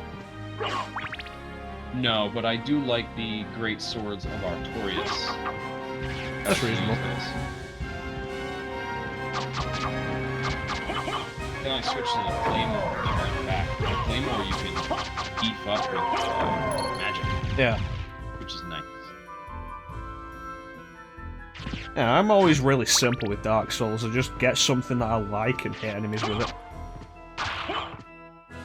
I think to this day, the most I've done with upgrading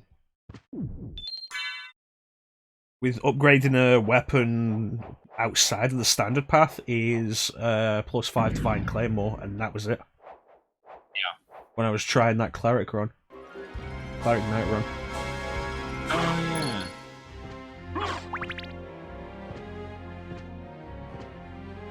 You want to see me break this boss in half? You're gonna break a boss in half? What was that, Clim? Break a boss in half? Yeah, watch. I'm very excited.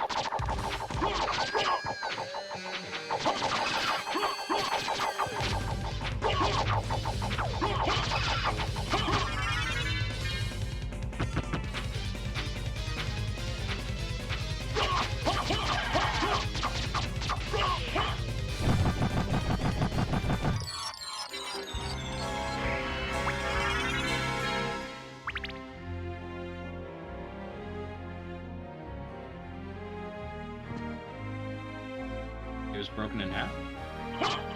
Well, he never managed to actually get an attack in. Oh, I thought you were actually gonna chop them in half. Oh no. Yeah, that was on me for taking that literally.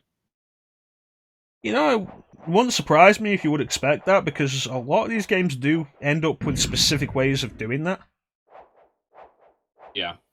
Oh no, I've never watched the library video strategies. I've never seen the point in them, since they only become available after you already kill the boss. Slogra, whenever you hit him, will always fly back and Gaiden will catch him. And it becomes incredibly easy to catch him in a loop. The only boss that's easier to catch in a loop is Karasuma, who you fight near the castle keep. Yeah, it is... I like these zombie Doom Marine guys. You know, I never put the connection of Doom Marines, but I can see it.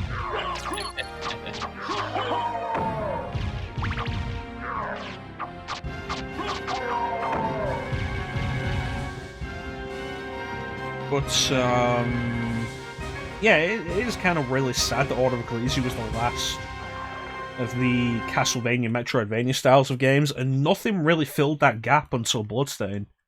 So it was like an 11-year gap or so.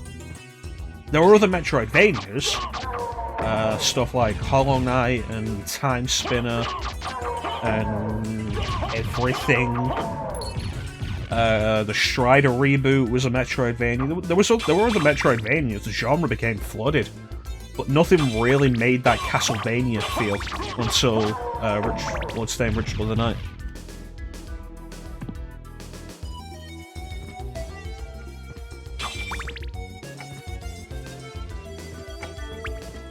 So if I want to do this as quickly as possible,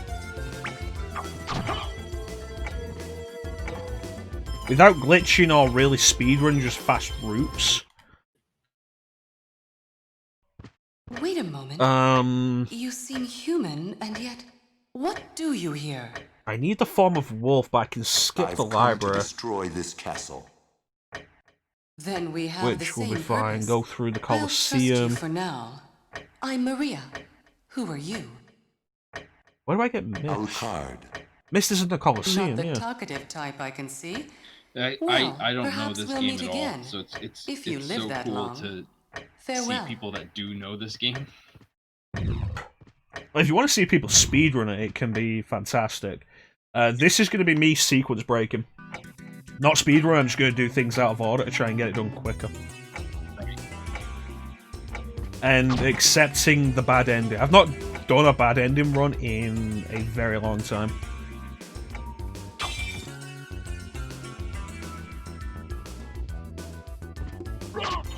But I'll be honest with you, I don't want to do the reverse castle. The reverse castle is boring.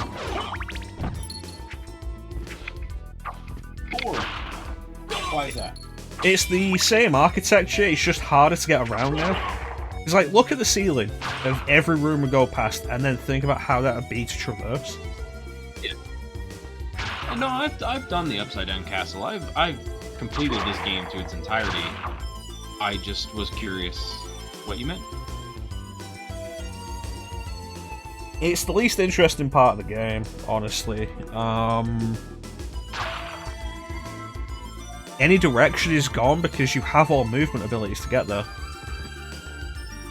So you can go in any direction. Which means they also need to keep the difficulty down. Because you can go in any direction. Right. So they need to keep it a fairly uniform difficulty so that if you choose one path, you don't get got. But at the same time, well, I mean, it's obviously too late now, but, you know, obviously Dark Souls didn't consider that. It was a cool thing. Like, discovering it back in the day was super cool, especially without the internet, just through exploring the castle. It was super cool. Nowadays, it's probably the worst handling in the series of anything like that. Of, like, avoid the bad ending, go to the good ending. Yeah.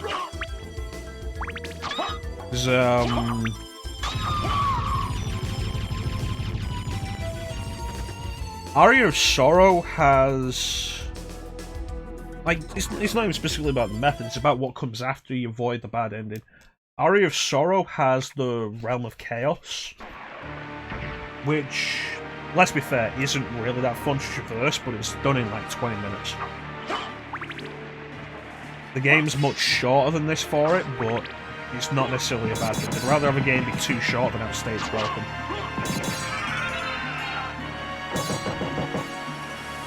Portrait of Ruin recycles the 4 portraits that you've already done, which isn't too bad because it's new layouts and they didn't last too long and they don't last too long again. But again, it's still a rehash. I think the best one to do it was Order of Ecclesia, honestly. If you avoid the bad ending, you unlock the castle, and you go through the castle.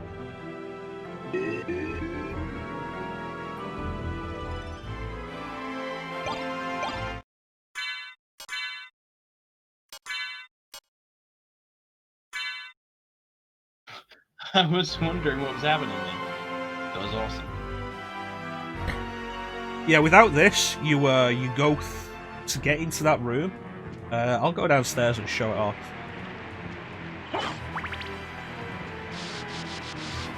You need the mist to get through here, which is way later. Yes. But essentially, the dual knuckles for us now are going to be strong enough for a while. That's pretty cool. Mist could pass.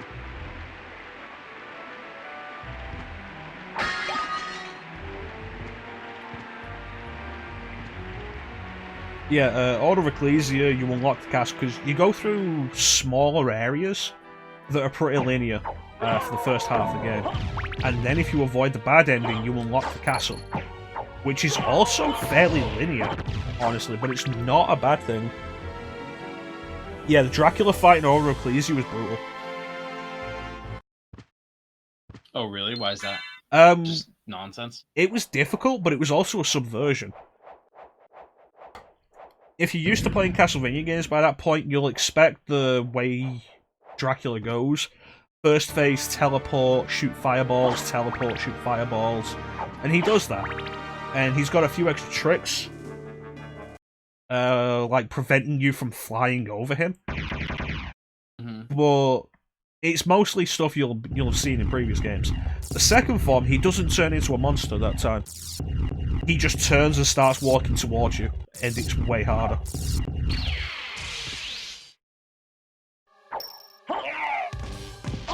So if you want to cripple this fight, the red rust weapon you get from the first...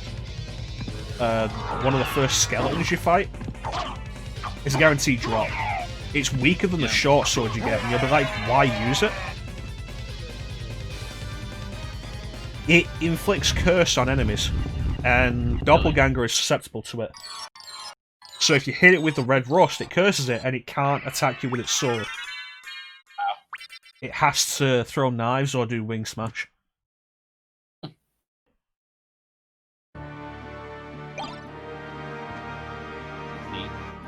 It's one of those cool things to know. Alright, so we're going to skip the library, and just get the power of the wolf. Standard progression, you want to go into the library to meet the librarian and buy the Jewel of Open, which will allow you into the Royal Chapel and the underground caverns.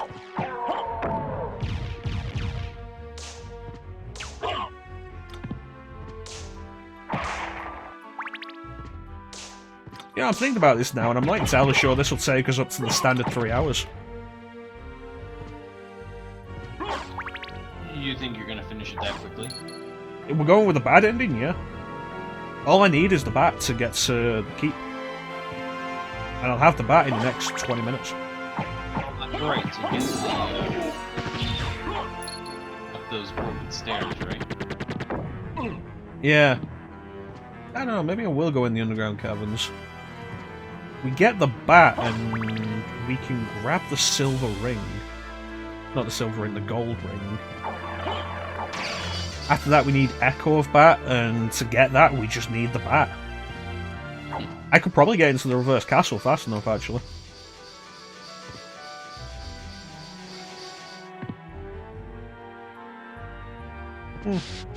You know what? We'll see what time it is when I get the power of bat and consider it. Fair enough.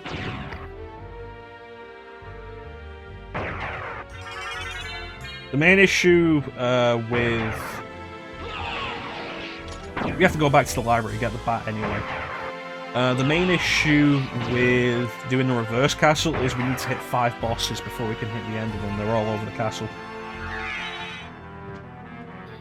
5 bosses to what? To get to the final boss. It's a Castlevania 1 and 2 reference.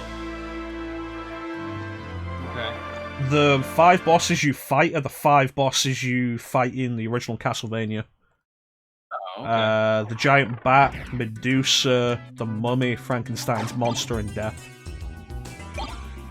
And each of them drops a piece of Dracula, which are the goal of Castlevania 2. Okay.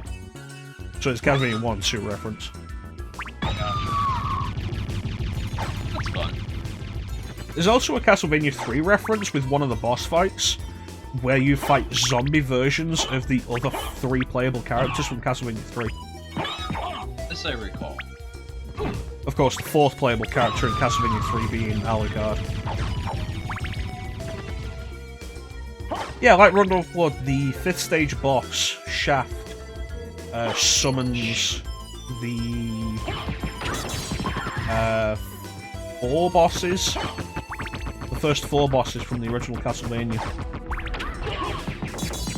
Is it stage 5 or stage 6? I feel like stage 5 is where you actually fight Death.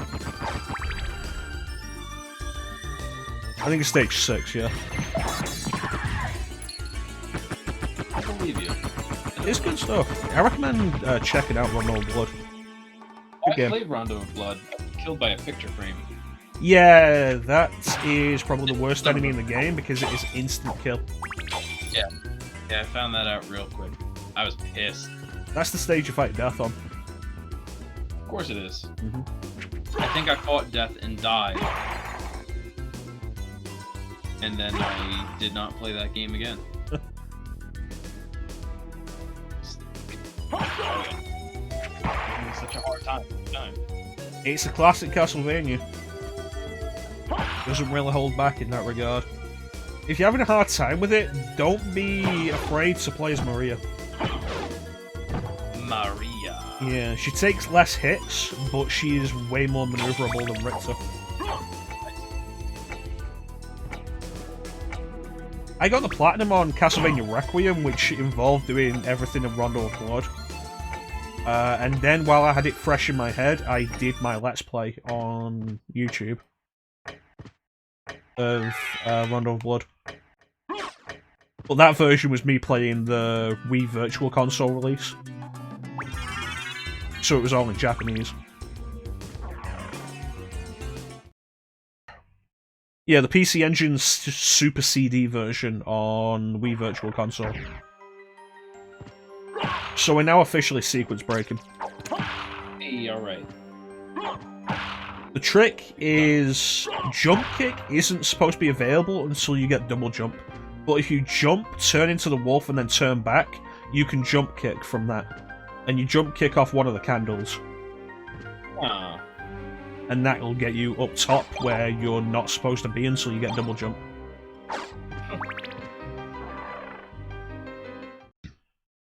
As a result, some of these enemies are going to be outside our level range. Which is why if you're going to do this, I recommend you save. At this convenient save point. Hey, how convenient.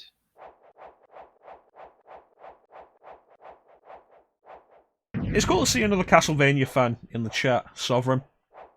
I feel like Castlevania doesn't get enough love these days.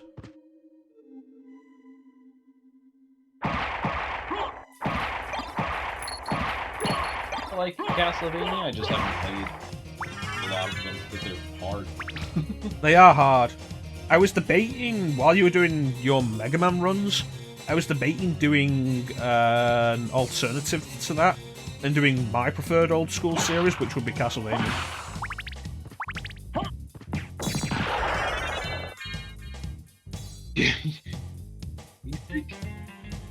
Yeah, Symphony of the Night has fantastic music. The Colosseum is a really good track.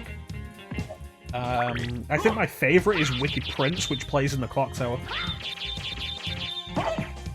Which we will never actually have to go to, unfortunately.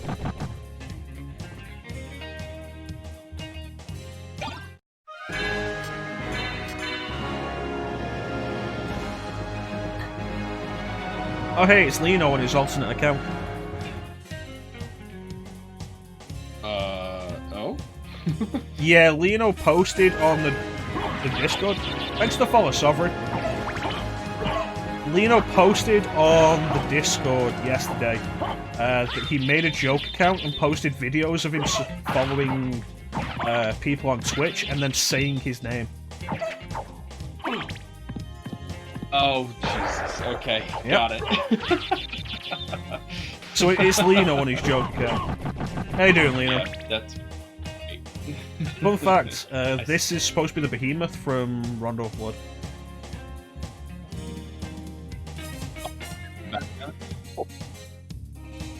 I was a fan of Castlevania before Symphony of the Night. I think Symphony of the Night was the 4th game I played in the series. Because I had Super Castlevania 4 on Super Nintendo. Then I had Castlevania 2 Belmont's Revenge on Game Boy, which is really good. That's an underrated title, for sure. Then I had Castlevania 64. And then after that, I got Castlevania Symphony of the Night. Yeah, I didn't play this until well into my adult life. A buddy of mine refused to let me borrow it. Stage 2, Sovereign. And I don't mean to sound pedantic. I feel like it comes across that way sometimes. I'm not doing too bad, Lino. Not doing too bad.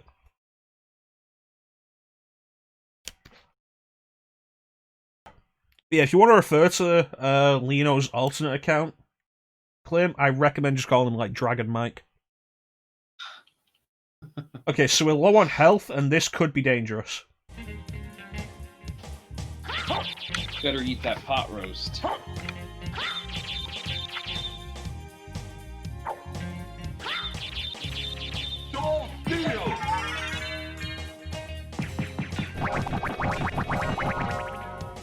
There we go.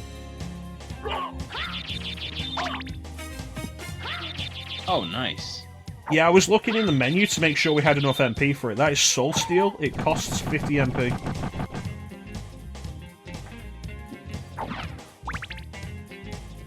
Yeah, Symphony of the Night is a really good jumping on point. Especially because of how user-friendly it is. With it being a really easy game, it's a lot easier for people to get into. Whereas the old ones are really a case of, like, if you didn't play them at the time, you're probably not going to put the time into them. And any game that you have limited tries to beat are hard to... Oh. Well, that's the thing, like, Castlevania, the classic Castlevanias didn't have limited tries. You had lives, but unlimited continues. Oh, did it have unlimited continues? Okay. Most But of them at the did. beginning. It's my big problem with Bloodlines on Mega Drive. That one has limited continues, and I don't like that.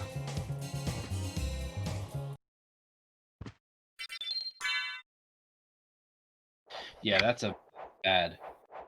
They did it bad. Yes. Yeah, Soul Steel. You can buy the spell scroll from the librarian, which will tell you how to do it, but if you know the button input, which is there, you can just do it. Right, which I think is cool. It says steals HP from nearby enemies. It steals HP from anything that can take damage. It does. Which includes breakable items.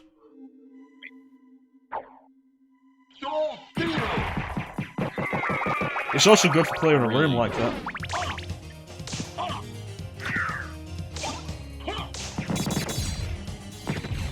That's very useful. Grab that money and then kill the Guardian. Oh yeah, the Cane of Burner. The shield rod is a very broken weapon in a game that is full of broken weapons and abilities. Oh, you just get hit by the goddamn holy water.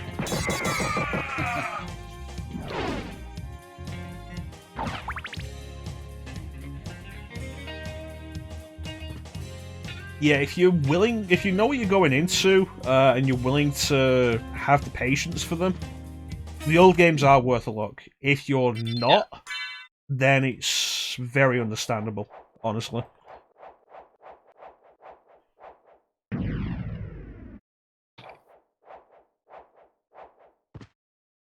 Yeah, I'll show you what the shield rod does, actually. It's not a great weapon, but depending on what shield you have equipped with it, it has different effects. Oh, yeah, that's right. I remember now. In fact, here's the Night Shield, so we can show off 2 effects. Yeah, Dracula's Curse is really good. If you haven't played it, I recommend playing the original Japanese version, which has a different tone for its soundtrack that you couldn't use on the NES, and it's also easier. It's not super easy, but it is easier, because the difficulty in the American version is bullshit. So that's the Leather Shield and the Night Shield. Ooh.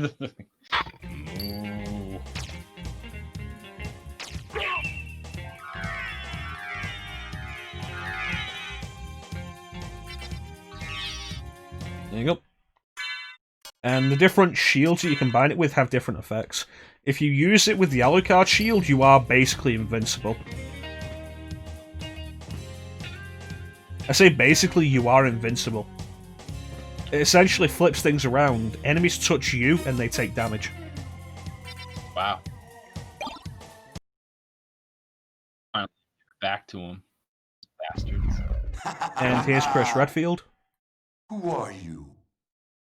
Open Hell's Gate. Yeah, Come that forth, was my not servants. uncommon with games on the old Nintendo systems because of violence and blood and religious references. Nintendo of America didn't want any of that in their games.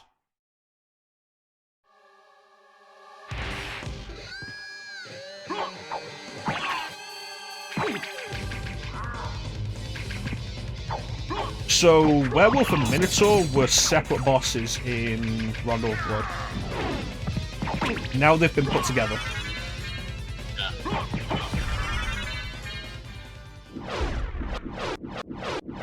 Ah, the Alucard equipment.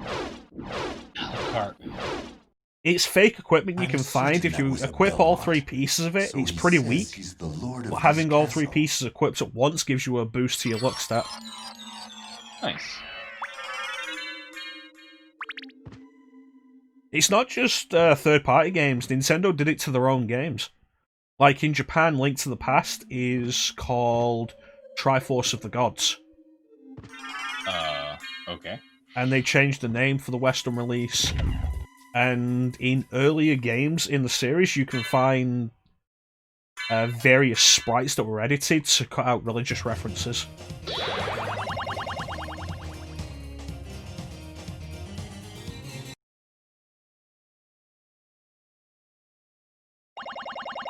While we're here, I'm going to stop off with the Librarian and buy the Jewel of Open. It's been a long time, old one. Oh, it's you, Master Alucard. And I'm also going to get What do you the... need? What? I need your help. What was that, Young Clint? Master, I cannot and listen aid to one the who great opposes the librarian music. Master. Oh, it's You won't go Master unrewarded. Alucard. Really?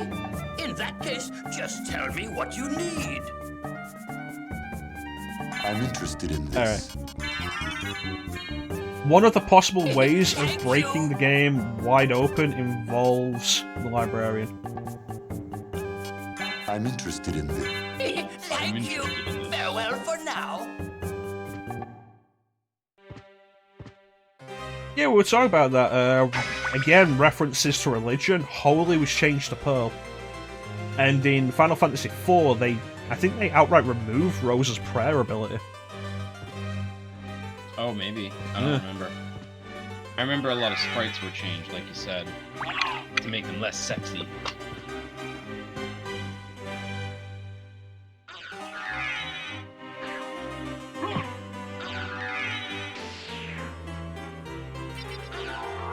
Damn it. I had that then and I screwed it. Because we're supposed to have double jump to get up there. So this will take me a second.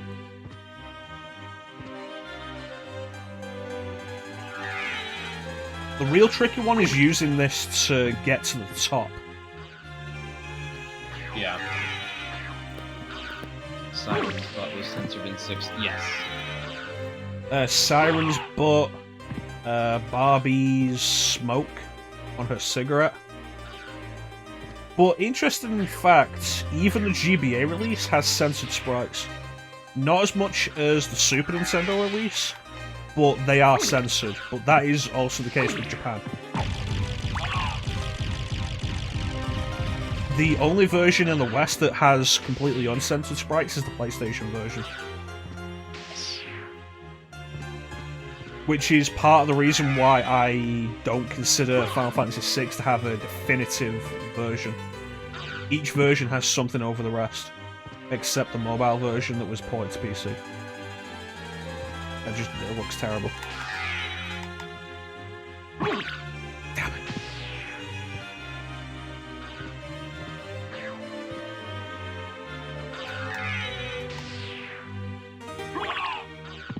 The transformation is just taking too long. It's awkward to do, but getting up to this floor is easier than the floor above. Yeah. Honestly, the smart thing to do would have been to go and get the double jump before we left that section of the castle. Yeah.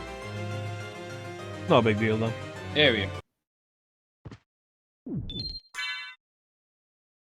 So if you go to the one at the top, use the wolf to get up there before you see the librarian. You get the fairy card, which gives you the fairy familiar.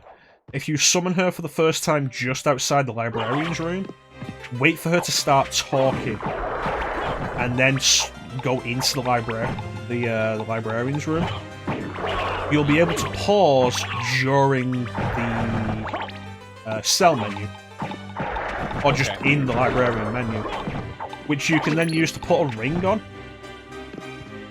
Like, you go into the cell menu, pause, because you can only sell rings in this game. Go at the cell menu, look at the rings you've got, pause it, equip the most expensive ring you have, and then sell that ring. And the game doesn't have a ring for you to sell, because you took it out of your inventory when you equipped it. But it hasn't registered in the menu. So it underflows, and you end up with 255 of the rings, which you can then sell for unlimited money. That's an old speedrunning trick, actually.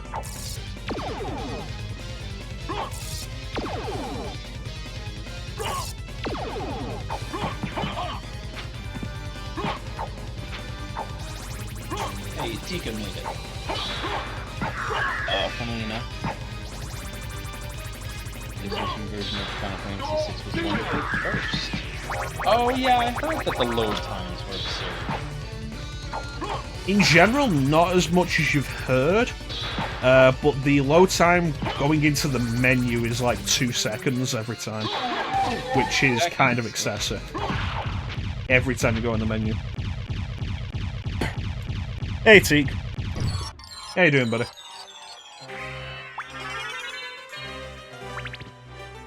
Yeah, the load times going into battles and stuff, not so bad, especially when you, turn Clim up. Alright. There we go, Clim is up. Oh. I might have moved back a little bit, or I was mumbling. He sounded fine when I did the sound test, but maybe it's just me. Sometimes I spin around in my chair, too. But yeah, I was... I was fine with the load times in the PlayStation version, mostly because I was used to the load times for stuff like Final Fantasy VII and 8 and 9. Like I say, my big problem with load times in Final Fantasy VI on PlayStation is in the menu. When you press triangle to go in the menu, it's like 2 seconds. Just like press the button, 2 seconds of black screen. Yeah, that's sort of how I'm feeling about Final Fantasy IX on Xbox. Like sometimes when I get into a battle, it takes way too long to load up. It's usually like the first or second battle, and then I'm okay for a while.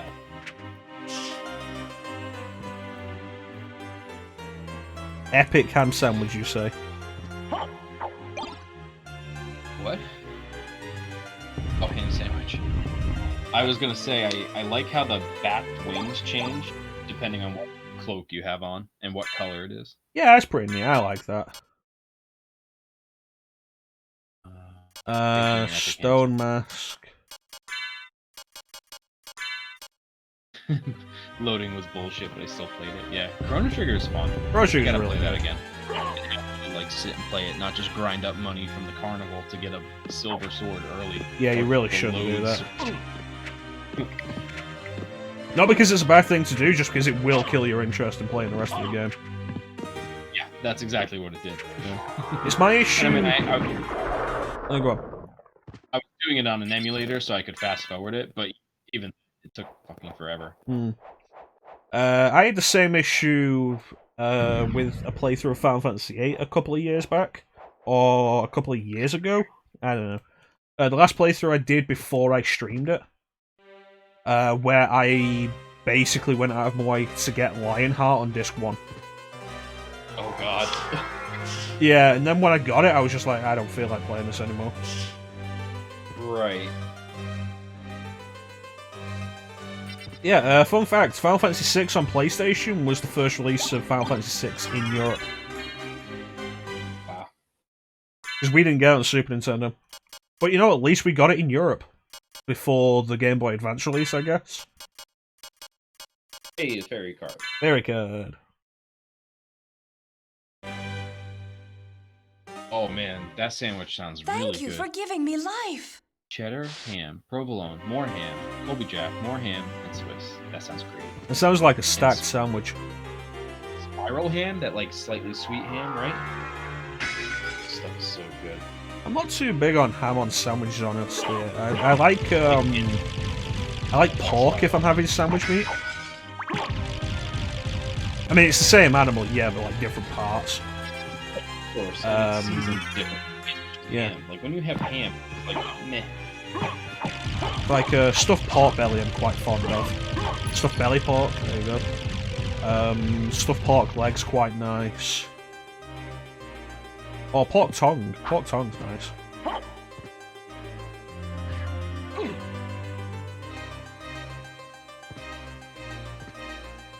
Yeah, that's what I was thinking when and that's why I said stacked.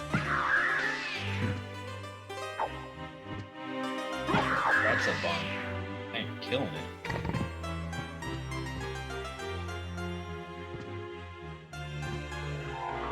So, Wing Smash is an ability the game never tells you about. To do it, you need to transform into the bat, hold X, and do a 3/4 circle from up to forward. Yes. And then let go of X. Long library. Aren't you leaving the library? Yep. Funny that it told you what it was. It only tells you at the entrance. It's one of those things of if you sequence break the game, you'll see that kind of thing a bunch. Yeah, that's kind of cool.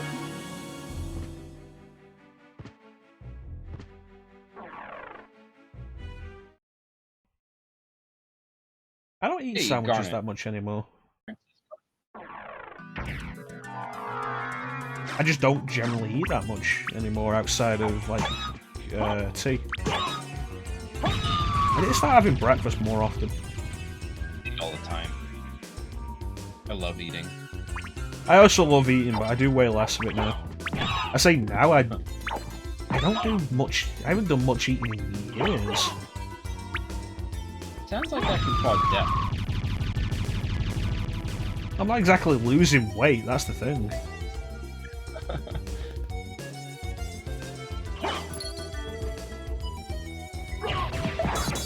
Of course, holy water is broken in this game because it hits enemies on every frame. So, a stack of 2 holy water can rip enemies apart. And you can throw 3 holy water at once. Even if that monster's tail is really sexy. The tail is actually invincible, you can't do any damage to the tail. Yeah? I wouldn't want to.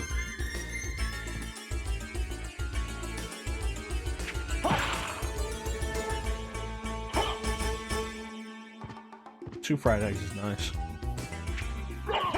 I kind of stopped having fried eggs for a while in favour of just like, oh, I'm having egg? I'll just have a plain egg omelette then to appreciate the egg. But more recently I've been like, you know what, I'm really into fried eggs again. I don't like eggs, but when I fry one up and put it on a sandwich with some Taylor ham, anybody outside of New Jersey knows what Taylor ham is. Oh man, it's so good. And cheese. Cheese. But yeah, I don't really like eggs. Although pickled eggs, I like pickled eggs a lot.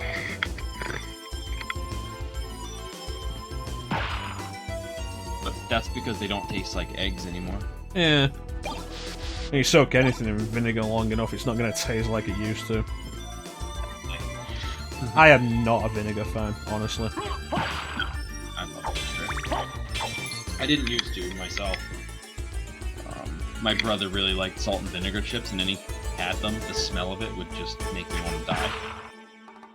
You know, this really is the Mecha Clim podcast now, isn't it? Yes. It is. Oh. So, I didn't mean to interrupt you. You were saying about your brother. Oh, yeah. We're talking about eggs. Like you brought up a good point. Yeah. You were saying about your brother. Anytime he would have salt and vinegar chips, I would smell them and I would hate them. And now I love them.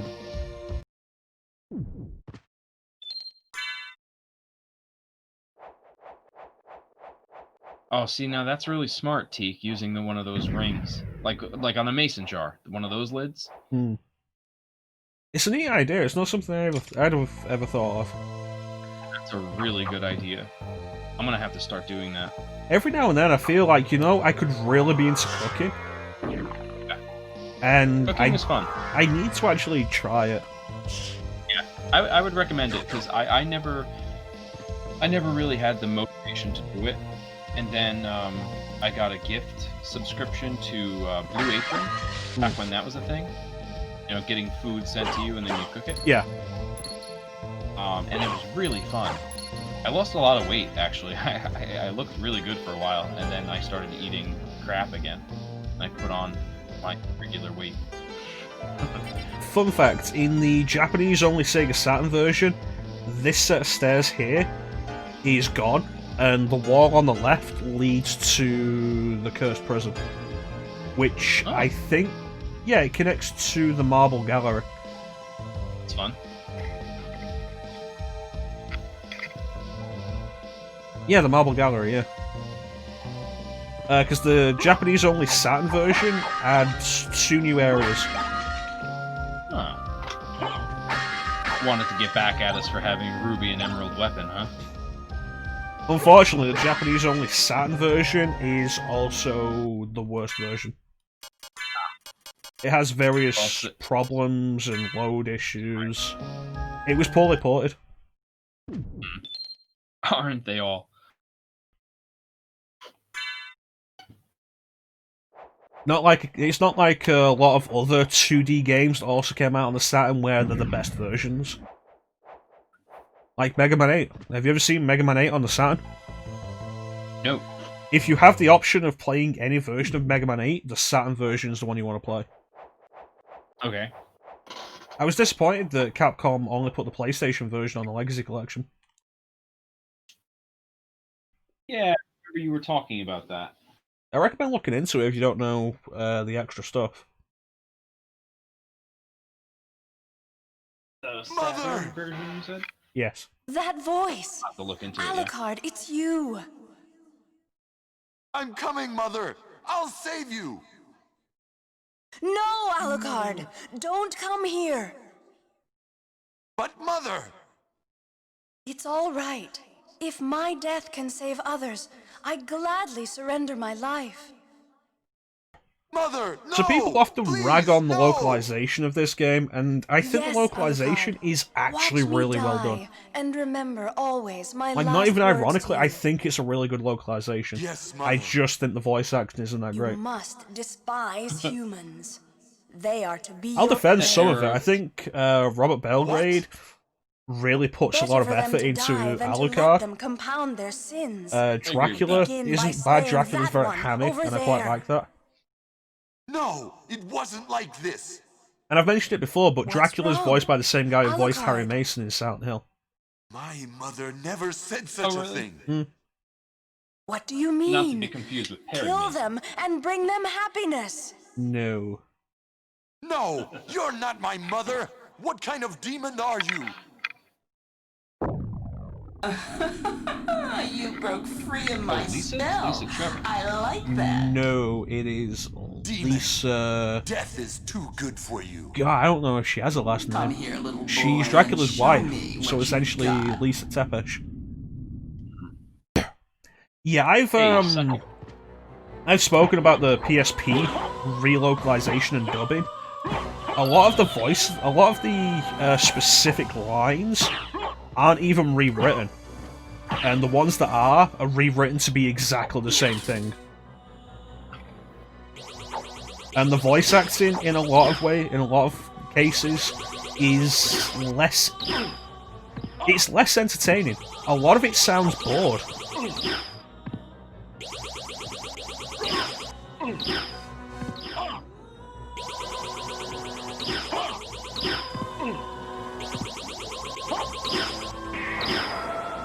Alright, which one of these succubuses is Jill?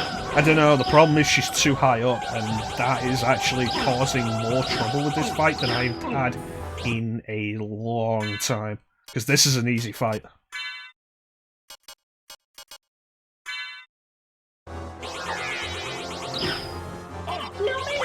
Well,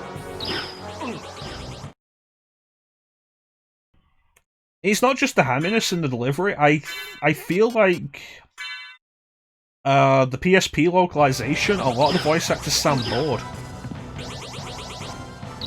Oh, god damn it.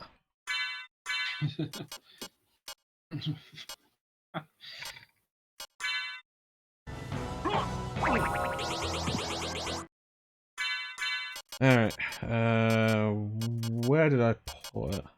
There it is.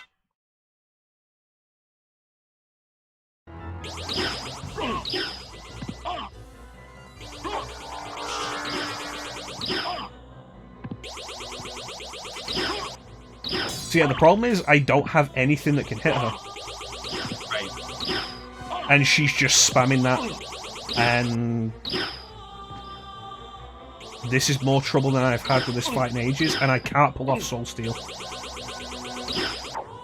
Right, because you keep getting hit with the things. It's also an awkward button combination, honestly. That was a really bad fight. I've not had trouble on that in years. Yeah, it's weird. Yuri Lowenthal does play Alucard, and it's like the worst performance he's ever given. He sounds incredibly bored. Alright, so let's try that again, and we'll do it how it's supposed to go. The problem is, I punched her, she was knocked up, and then she did the clone attack. Of course, another part of the problem is you're expected to have double jump at this point, and I don't. Ah, yes, that makes sense.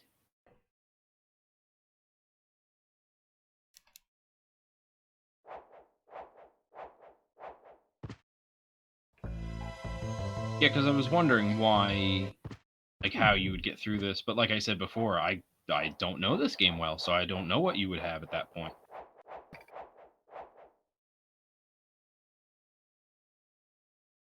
Standard method of progression, you would have gotten double jump to get into the Colosseum. Right. So double jump to get Mist, to get Bat to come down here. Fun fact, the succubus is not wearing underwear. Nice. That is fun. If you can find some of the artwork that Ayame Kojima did, which, like, her artwork is fantastic.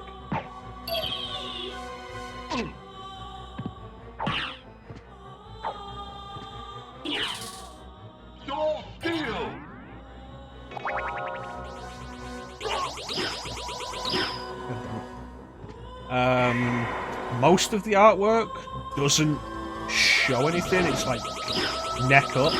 You can find an extended piece of the artwork that shows that her breasts are uncovered. Oh, delightful. There's a succubus.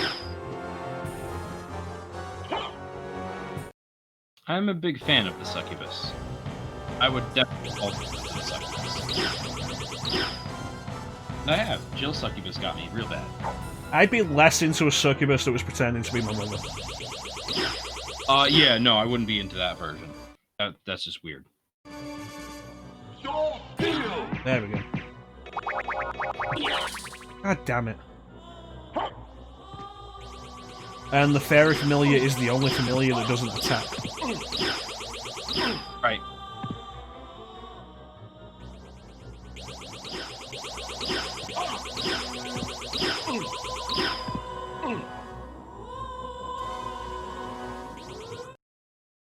She's just flying around like, I wish I could help you.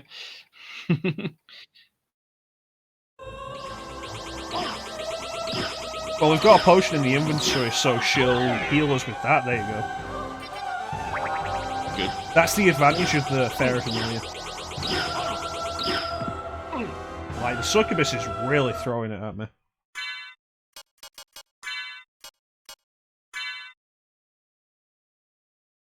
Yeah, Ayame Kojima's artwork is fantastic. It's one of the disappointments with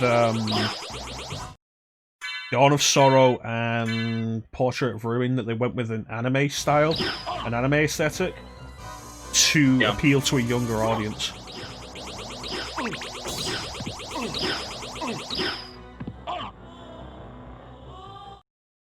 Okay, we're on 32.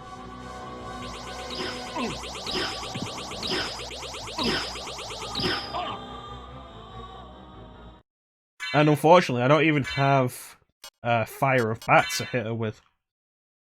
Right. Very unfortunate. This is the risk you run when you sequence break. Yeah, seems like it.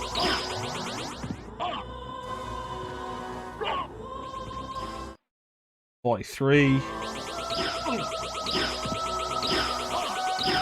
You know, if I remembered what Summon Spirits was, I could use that, but I never used that. 49.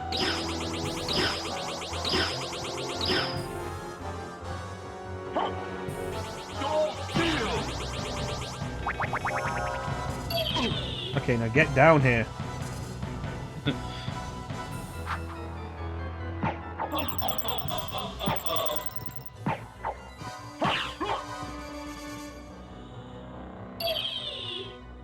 Come on.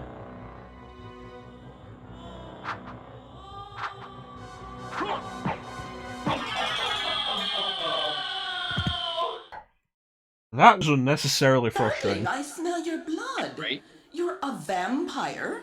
Could it be... I can promise you, if I was doing this game properly, that none of that. strength, that beauty? None of yeah. that. You're the son of Lord Dracula. Death in the dream world will set your soul wandering for eternity, demon. Wait, I beg of you. My biggest problem with the anime art style was specifically with Portrait of Ruin and the Death portrait. Because Death looked like a Saturday morning cartoon villain at that point.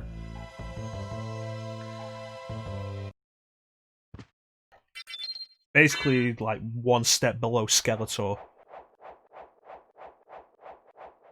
Yeah, Belmont. Welcome to Castlevania. That was good. Thank you. I was completely on the spot, and I've never done it before.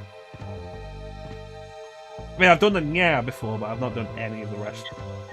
I don't do Skeletor impressions beyond the yeah.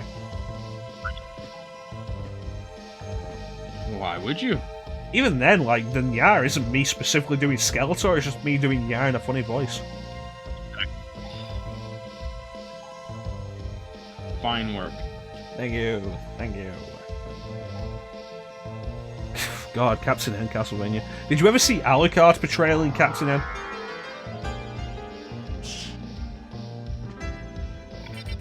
If you haven't, Clim, because I am actually asking Sovereign, but if you haven't, Clim, I recommend like maybe take a couple of seconds to look it up right now. Captain N? Captain N, the Game Master. Surely you've heard of it. Nope. Really? You are a video gamer of a specific age in the United States who hasn't heard of Captain N, the Game Master? That is correct. Is Wow. there... should...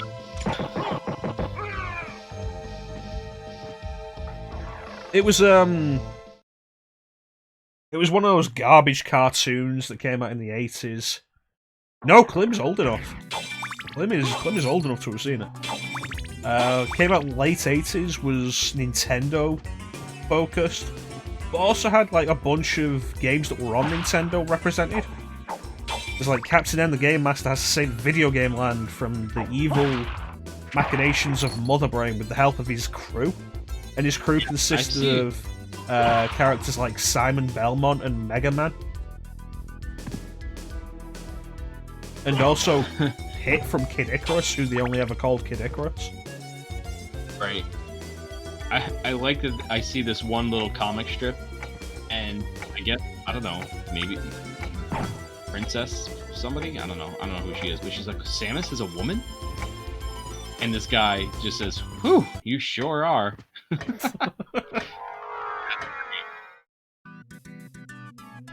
Yeah, the characterization of everybody in that was weird as fuck. Like, Simon Belmont was like a weird jock obsessed with his appearance. Alright. You know, when Simon Belmont is a barbarian who dresses in like barbarian leathers.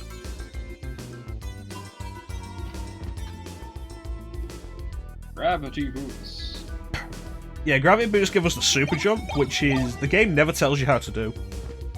Yeah. Down up A. Which would have actually been quite helpful during the succubus fight, actually.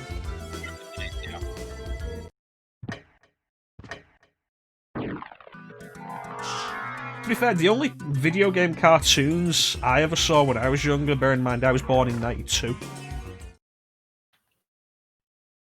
was Sonic Underground. I saw a bunch of Sonic Underground. They made a vow their mother must be found, Sonic Underground.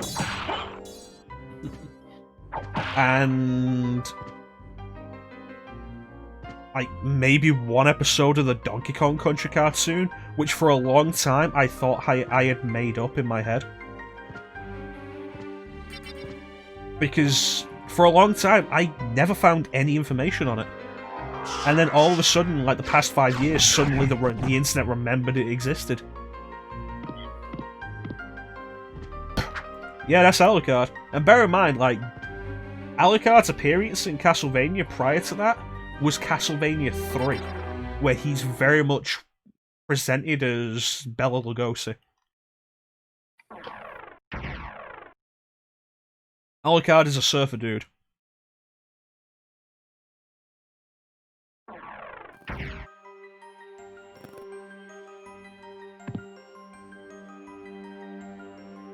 Amazing. Okay, so I can't do multiple gravity jumps without the double jump. Wow, really? I'm pretty sure I knew that at some point, but like I don't often sequence break like this, so I would have forgotten. Pretty pretty interesting. I didn't know Double Dragon had a cartoon. I know it had a movie, which I think is the first video game movie. And it has Robert Patrick in it. Yeah, it predates Street Fighter and the Super Mario Bros. Movie. Like, how weird is that? That Double Dragon came before the Street Fighter or Super Mario Bros. Movie.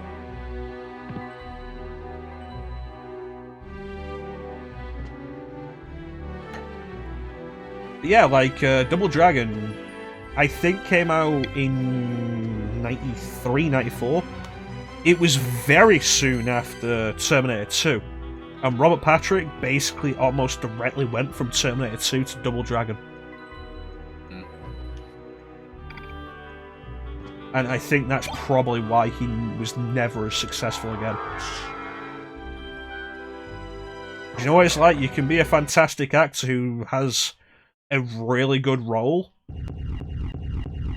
and then you can have a really good series of roles, and then one bad performance, one bad movie, one bad role can ruin it.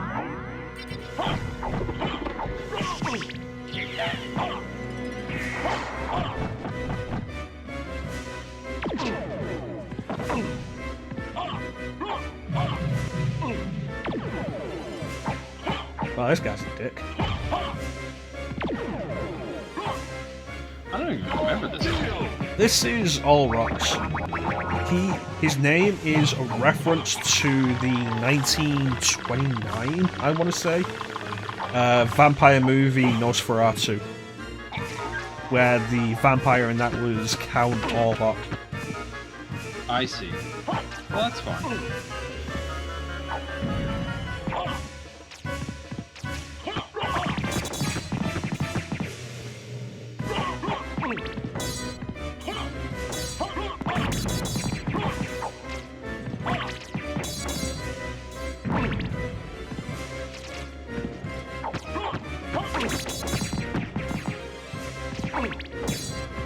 Once you start spamming the fireballs, it can get kind of nasty, but they don't do a huge amount of damage. Yeah. The real issue is just, he's probably going to put you in a corner for a while. Seems that way.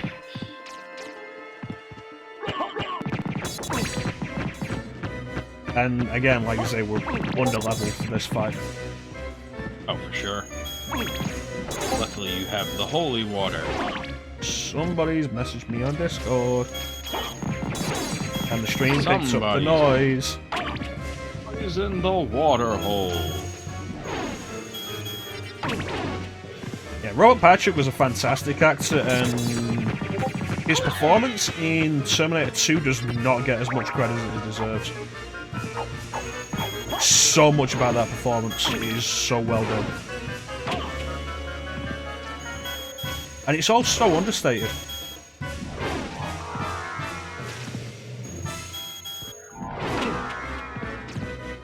But you know what? You're pissing me off now.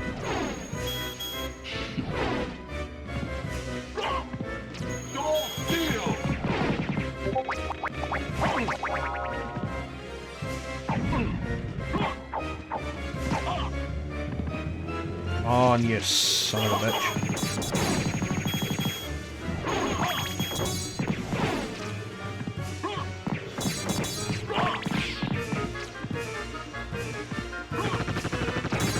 See, that is what I meant by spam the fireballs. Yeah.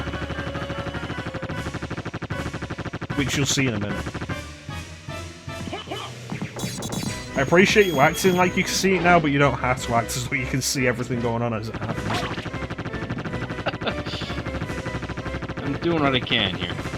Oh, Teague thinks that's him. Oh, you're doing an at everyone alert on your Discord, Teague? How much health does this guy have? Yeah, right?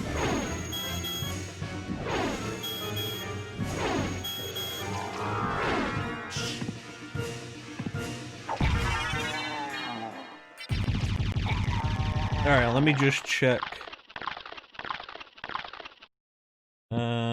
Something in my Discord.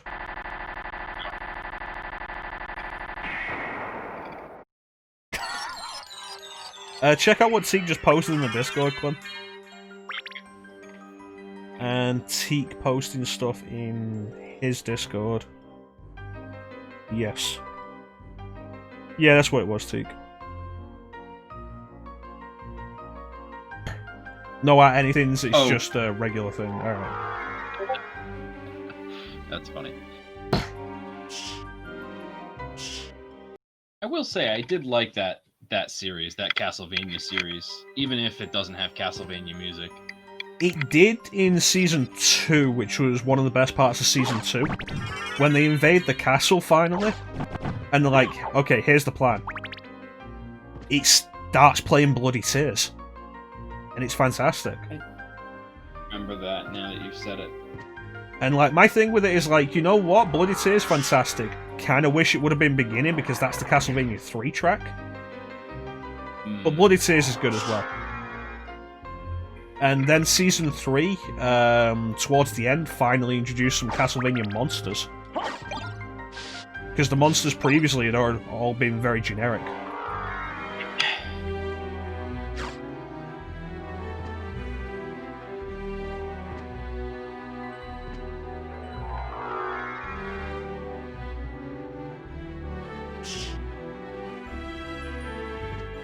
Honestly though, Sovereign, would you expect them to do Isaac like Isaac was in Curse of Darkness?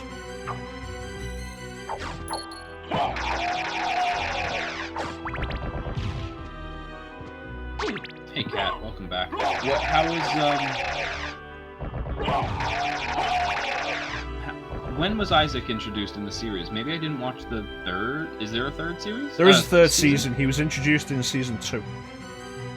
Okay, that's what I thought. I knew I had seen him. How did they portray him that you didn't care for? In the series, he's a black dude who is also very nihilistic. Whereas in Curse of Darkness, he's a white leather fetish gimp. Right. Yeah. Oh, Hector. Yeah, no, Hector definitely. They did Hector dirty. Oh, yeah, okay, gotcha. If anything, Isaac in the series has way more depth. Hector? No, I definitely agree with. I'm gonna have to rewatch that.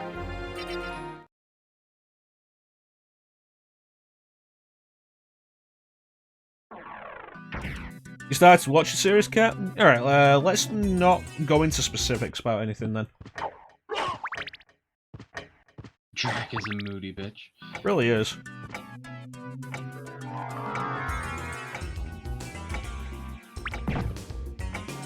Yeah, I'll agree. Isaac's personality in the series was better than Curse of Darkness.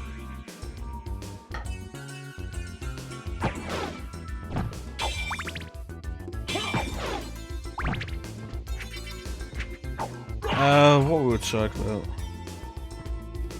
I don't know, it was interesting to watch it once, but knowing how Hector is in Curse of Darkness, the dude who was like, yeah, you know what, you done fucked with me, Isaac, I'm gonna tear everything you've built apart into whiny bitch Hector, was disappointing. And at no point did he ever actually get better. I don't know, maybe Season 4 will improve him.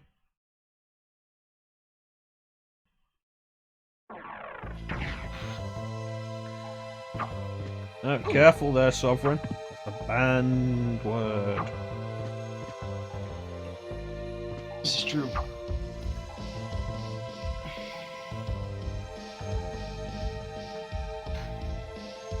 I was just talking about that today. How mad I am about that. It's fucking dumb. It's not a word I've ever used, but it's a dumb word to ban. Yeah. In the same way that they got rid of the blind playthrough tag. Yeah, that surprised me even more. It's just, I don't know. You start with one, and then where does it stop? That's the problem. That's what people don't get. Well, it becomes a thing of... Specifically with blind playthrough, it feels like Twitch pushing for brownie points. It's like, oh, it might offend blind people. Okay, cool. Are you making strides for blind people on your platform then? No, just the platform is basically unusable by blind people. Oh, good job. Yeah.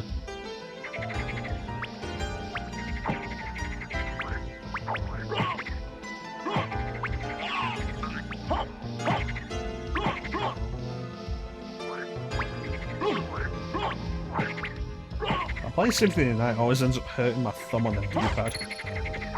Yeah, I can understand that. It's the fighting game inputs.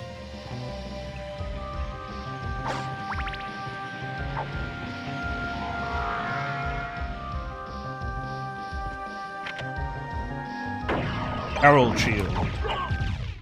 I think that's equivalent to the Night Shield. Oh yeah. No, it's better. Awesome. But yeah, no, going back to Robert Patrick, his performance in Terminator 2 is really good. Is that T-1000? Yes. Oh yeah, he was great. Super understated as well. There's so much to his performance that isn't in your face. Like the whole thing of him never blinking when firing the gun, which he had to train at. That's what I was... Which is insane. Yeah. Because I watched it before that, and somebody... It's so funny too, because they showed him as he fired it, and they did it in slow motion, so you do see him flint, but like, in real time, you can't tell. No. And like you said, it really is an understated thing. That's awesome. The specific movements of his head and body during scenes as well. Like, Terminator 2 is one of those movies that if you really have an eye for cinema, which is something I've been working on over the past few years, it offers something more to discover every time you watch it.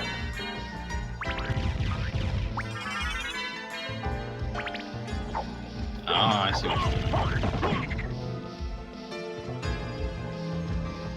Yeah, this opens up the catacombs. Word. The abandoned mine, actually, is what this part's called. The catacombs is a little further down.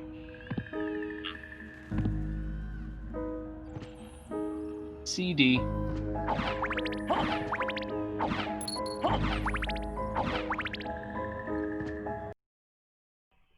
So this boss is easy to break open. Easier if I have double jump, but it's besides the point.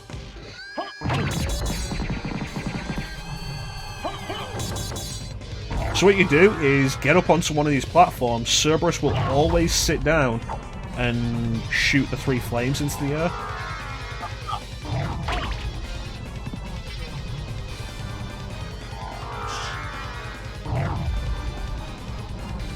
And then you can punch him and miss. Well, the issue is that I didn't get close enough.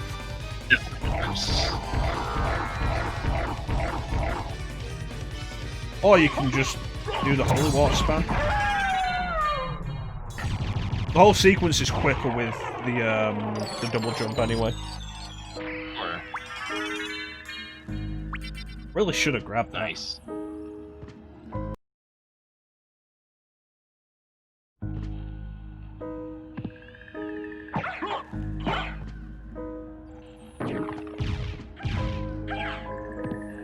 How much of a time difference would it have been? Not that you're going for a time.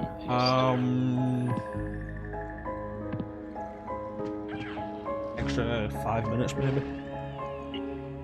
Unfortunate.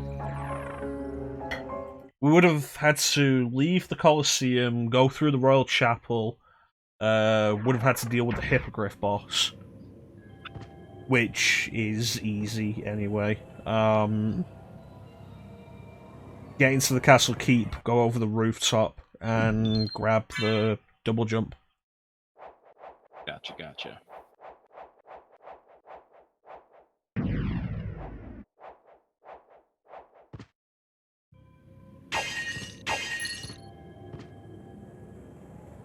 And there we go.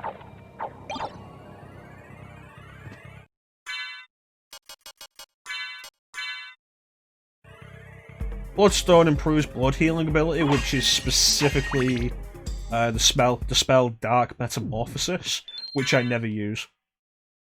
Dark Metamorphosis. Yes. Basically, if you touch any blood that an enemy loses with that spell active, you regain health. The problem is there's only a small selection of enemies that actually lose blood. Right.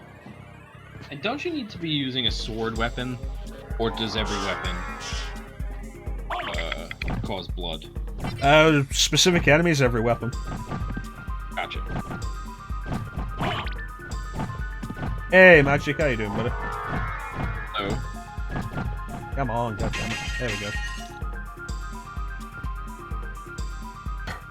So we went into Allrox's quarters to grab the Echo of Bat, and the use for Echo of Bat is up here.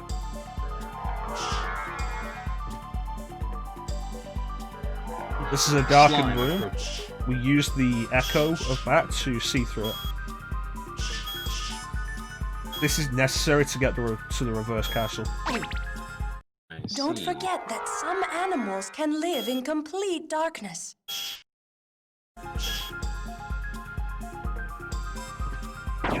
Echo of... Okay, fairy. Yeah, the fairy gave him the hint of how to do it. Because you're probably going to come down here without having gotten the Echo of Bat. Right. Well, it's basically echolocation. There is an upgrade you can get for the bat that makes the echo do damage. But if you're attacking with the bat, you're doing something weird to begin with. Right.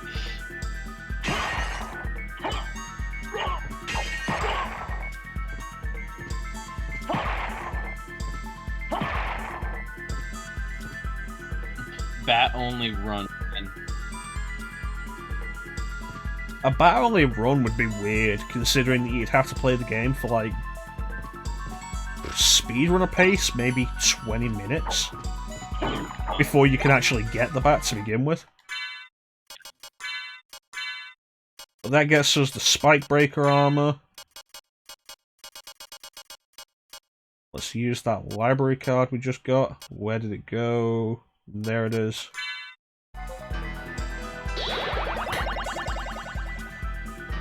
Doing alright, Magic. How you doing, Clim? I'm doing okay. Are you bored yet? Annoyed. Weekend is almost over already. Don't know what? I'm annoyed the weekend is almost over already. Yeah. You bored yet, Clim?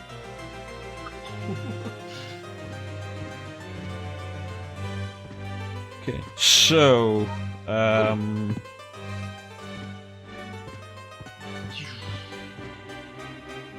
we have the Spikebreaker armor, which we can use to get the silver ring, which we will then use the gold and silver rings, the gold ring which we got from defeating the succubus. We use those in the clock room, and that opens up the chamber beneath where we get the holy glasses, which is what we specifically need to avoid the bad ending.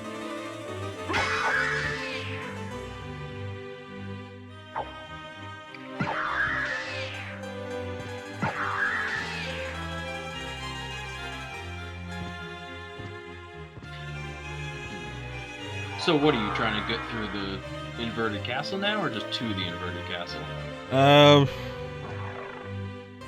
At this point, the 3 hours is almost up, and I don't want to keep you here any longer than necessary.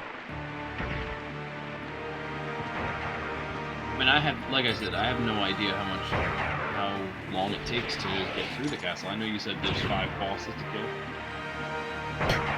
Yeah, 5 bosses spread throughout the castle. Right, and we don't have the double jump. I imagine that's kind of gonna slow you down. It could, but we could always grab the double jump on the way to the castle keep. The main thing is just getting around a reverse castle. At best, it's always tedious. And the enemies are... the 5 bosses we need are spread throughout. Right. Best estimate for doing that is like 30 minutes.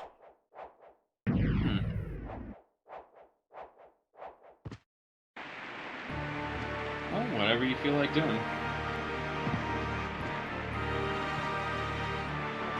Let's see how long it takes me to get the holy glasses. We're gonna cut through the clock tower to save us having to go round into the royal chapel, because I haven't activated any of the teleporters. Oh yeah. But the clock tower also has my favourite musical piece in the game. It is called Tragic Prince. Yeah, I remember this being good. You can also grab Fire of Bat, so we won't have an issue with a repeat of the succubus problem. Succubus problem.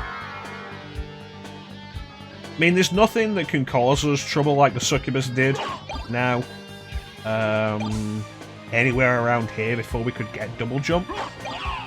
Yeah. But it's right there, do it just in case kind of thing. And the clock tower is one of the worst locations to get through in the game. And they make it worse to go through in the reverse castle. I know that's true, but why? Cloaked knights. Right. There is something funny about this wall.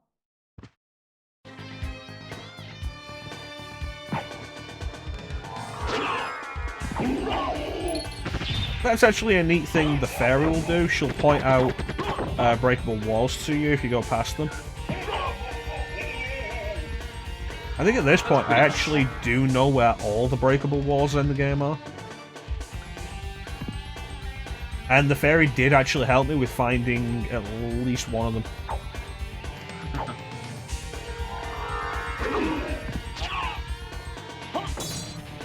The one in the alchemy lab on the floor, the breakable floor.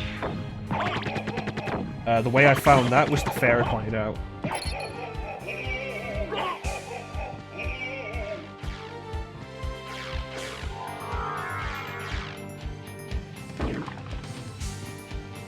That's not even a joke, that's actually how I found it. I believe that. I feel like that's a fine enough reason. Or fine enough, I don't know what the word I'm looking for is. Excuse? Yeah, it wasn't, yeah, I guess so. Not really what I meant. So this is Karasuman. Not a difficult fight. Reappears in later games, renamed as Malthus. Okay. Yeah, seemed to go down just fine. Mm-hmm. There's a bunch of enemies that are renamed in later games.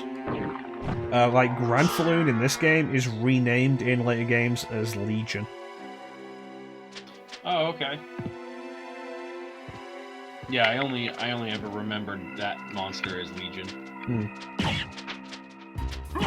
It's appeared in more games as Legion than it has as Granfaloon. That sounds right.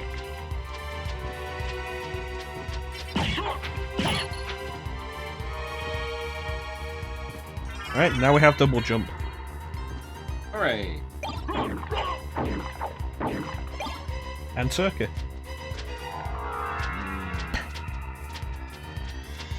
Leap stone. Did you say you played Ritual of the Night? Yes. What do you think of it? I liked it a lot. I thought it was really good. When did you end up playing it? I don't know, a couple months ago? I played it very recently when I got Game Pass, so between September and now. By that point, it's probably got a lot of its technical problems fixed. I don't remember any technical problems, so yeah, probably. That's good. I wouldn't mind going back to it at some point. Yeah, I thought it was a lot of fun. I thought visually it was very pleasing. Yeah, it's really one of the cases that I brought up with when we were doing Mighty Number 9. They showed off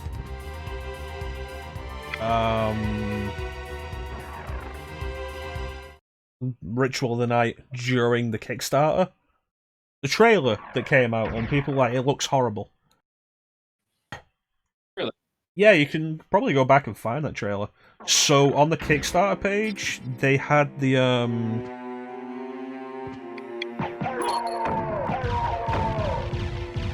they were very transparent about development, possibly because of Mighty Number 9 and all the issues of that. They had four. They had four new distinct shaders, and they let the backers choose which one they thought looked best. Interesting.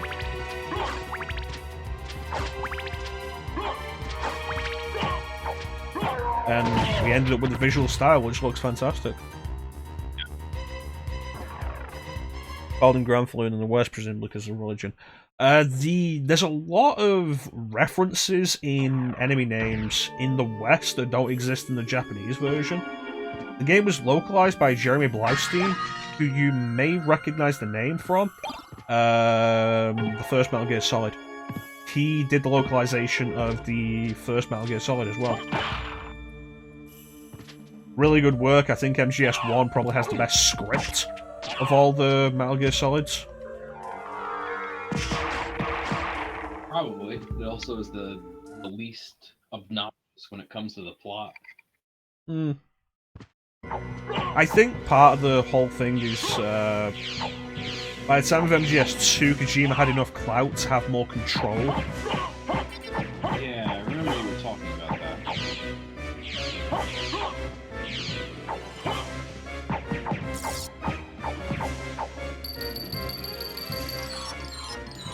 I love that we've just things to death. I should probably find a new weapon soon. If you come at this fight the way you're supposed to, coming in from the left, there's a cutscene with Maria afterwards, where she reveals that she summoned the Hippogriff and it was a test to see how strong you are. What a bitch. Yep. But yeah, a lot of the names were given more distinction in the West, referencing folklore and stuff, and classic literature and mythology and stuff. It's actually really well done. There's a YouTube channel called John Learned, which, let me type that in chat.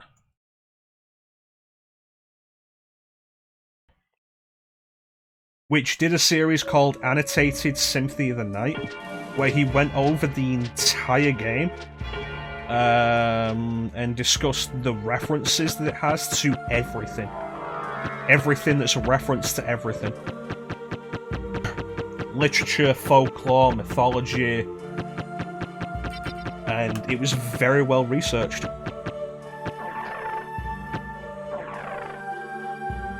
And if you're into the game and you're curious about a lot of that stuff, I recommend checking that channel out. Find Richter? I don't know Since if he he's the one you're finished looking for, but I found a Belmont. series on Symphony of the Night, he's been Really? doing a similar So he series is on here. Street Fighter 3 Third Strike. But the one I saw was the enemy. He was the lord of this castle. That can't be true. Recommend checking it out. It's cool You're stuff. wrong. I must go now. We've also, since we've not really been speaking to Maria, we've overlooked the fact that she cannot pronounce Richter. Right. Have you seen Richter? Yeah, it's like nobody told her. I mean, you know, I see that name for the first time ever, and like, okay, yeah, I could understand pronouncing it. But it's like nobody ever thought to be like, hey, this is this character's name. Say it like this. It wouldn't be so bad if she wasn't the only character doing it. Right. That's sort of what I mean. And it would be one thing if, like, she had a German accent, but... doesn't. No. I mean, it's not as bad as Resident Evil. Of course not.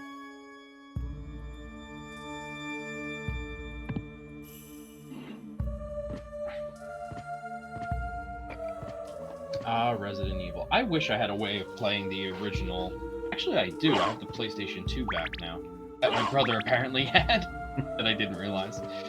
If you got the disc, Certainly do. there you I go. think I have one too lying around. I have the original European release of one somewhere. I don't know that I'd ever want to play it. What's the difference between that and the US version? See, I'm not entirely sure there would be a real difference beyond the 50Hz thing. But the director's cut adds in the auto aim. Yes. I know that wasn't in the original American release. I don't know if they put it in the European release. Probably not. But by director's cut, they did. Interesting. Apparently that was done specifically to make the game harder. Right. Because they didn't want people renting the game over a weekend. So they made the game harder so people would feel more likely to buy it. Ah, okay. Holy sword.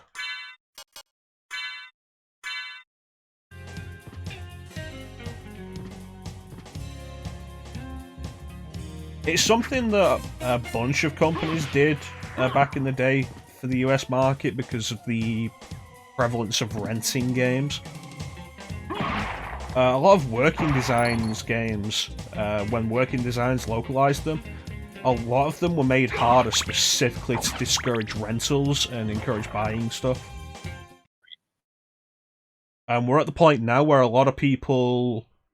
Working designs were fantastic back in the day. They were like one of the only companies that put out quality localizations. But now people look back on them a little less fondly because of all the pop culture references they put in. And the fact that they had a tendency to raise the difficulty of the games they localized.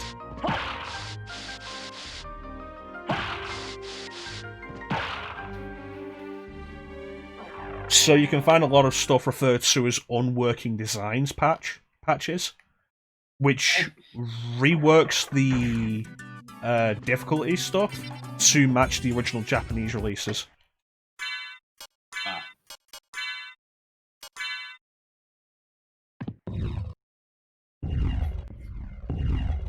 So I did.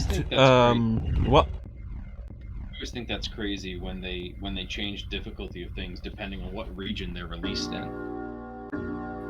And I know that's not cultural, but like I guess kind of cultural. I don't know. it's It interesting. depends on the time and specific games. Like Devil May Cry 3, when that was first localized, was I think because of a cultural impression of the US. Yeah. So they made Japanese normal into American easy and Japanese hard into American normal.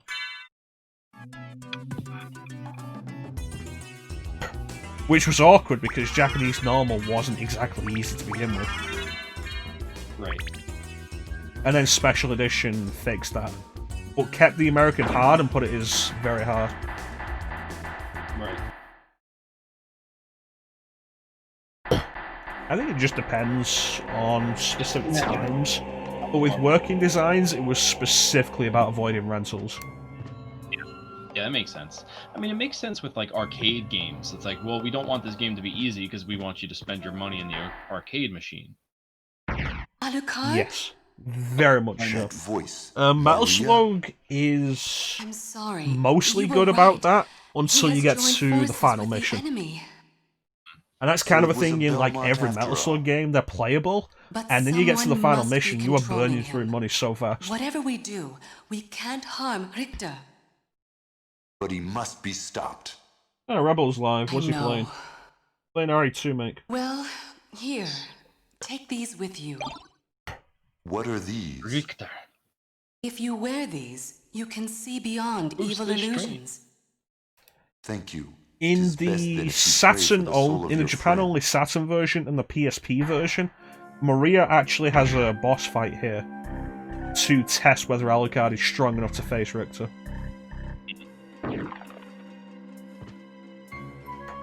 And fun fact, the boss fights are different. The Saturn version gives her a load of martial arts attacks and she's very spammy. the PSP version, she has her moveset from Rondo of Blood.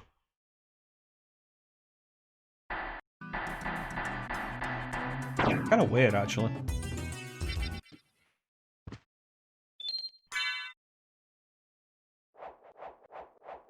So we're almost at the 3 hours. You know what? I think we'll just go for the bad ending now. I mean, we're at Sounds 3 hours. So we've got the stuff we need to get the good ending. And I'll point it out, but then we'll get the bad ending.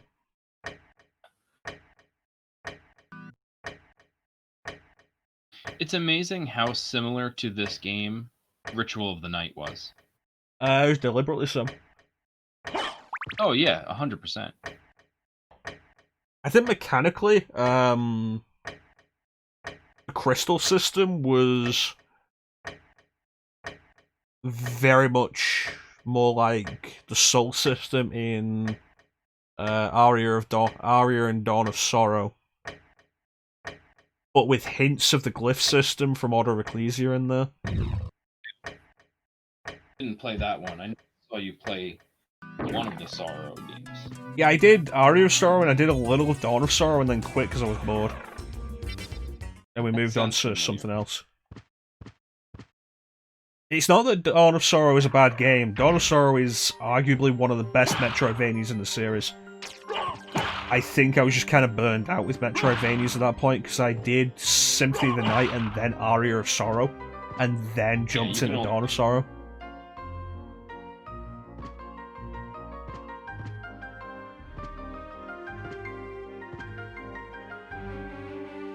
How much of the map have we actually explored? Like, look at that. Going after only the necessary stuff, mostly. We've still explored almost all of the map, and I think hit every area. That's pretty extensive. I still can remember going back and forth between the two maps. I actually, back then I didn't have an iPhone. I just had like a decent little Nikon Coolpix camera. And I took a picture of the TV screen of one and the other, and the inverted capsule.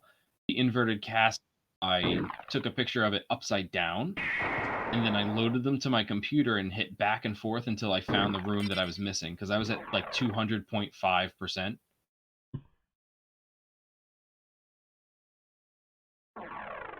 At that point, you could have stopped. You only need 195% for the best ending. Right, but for the achievement, I needed 200.6. Is that on Xbox? Yes. I've not done it on Xbox. I have it on Xbox because I think specifically Xbox was on Games of Gold at some point. Yes, that is correct. I never My bought brother the had Xbox One. But it was on his Xbox, and when he left with it, it left with him. What a bastard.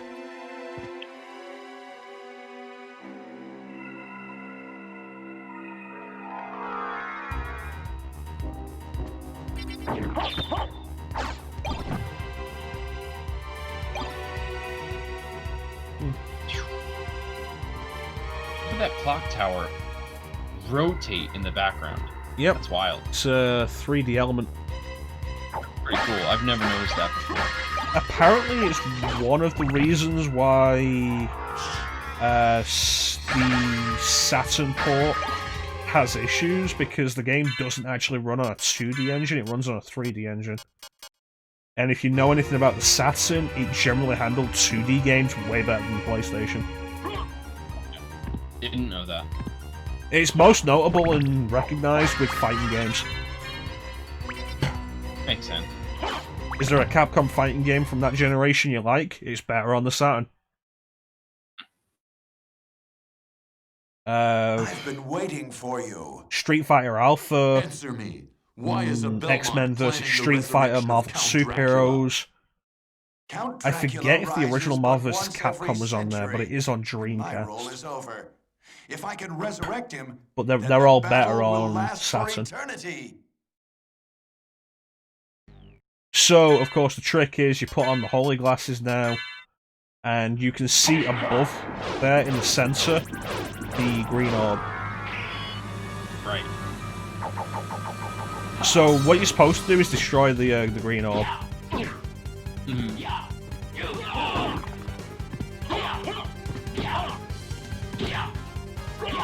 Fun fact, elemental resistances and weaknesses are actually a thing in this game.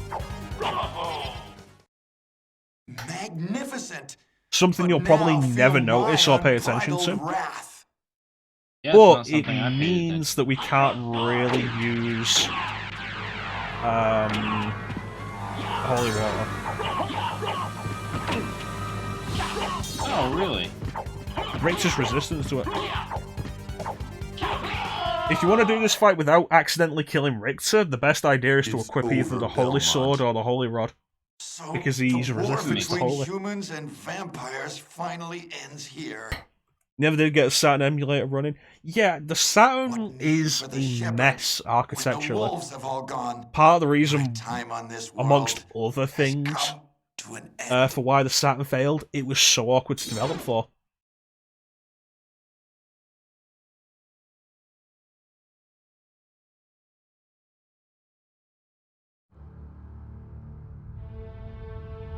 Because of He's bleeding a lot. the architecture.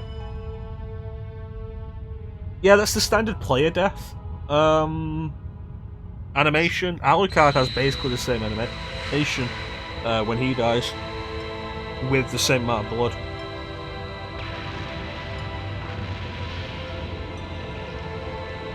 Uh-oh. Is that Bahamut?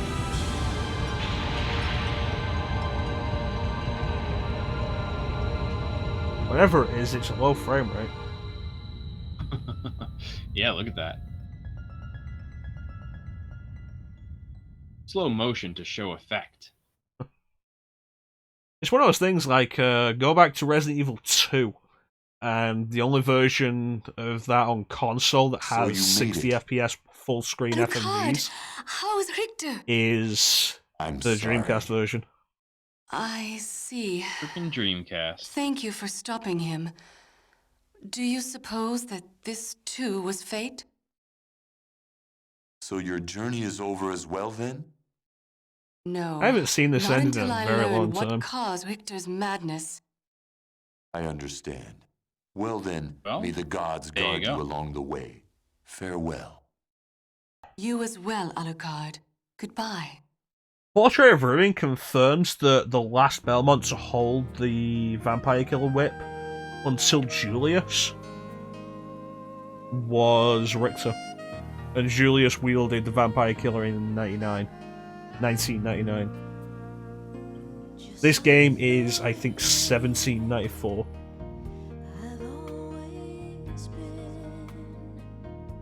It's actually a plot point in Order of Ecclesia that it takes place between the two, and the Belmonts have disappeared.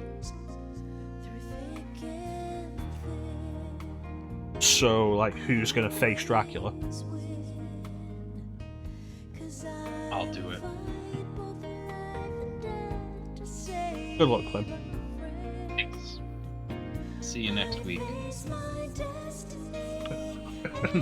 And next again. Oh, jeez. It makes me think of Castlevania 64, the vampire hunter who isn't the player character, Charlie Vincent. Okay. A stupid name. Kind of a stupid character, honestly. But he's full of himself, and Castlevania 64 has a time system. It goes from night to day to night to day.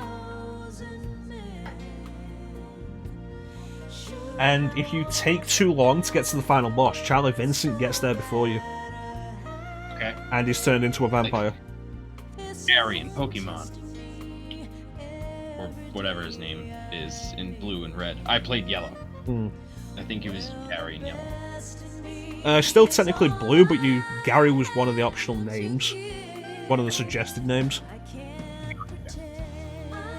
Yeah, Portrait of Ruin comes out and reveals that any non-Belmont who wields the whip, the Vampire Killer Whip, drains their life. And the idea is that the Morris family is essentially holding on to the whip until the Belmonts reclaim it for the Battle of 1999.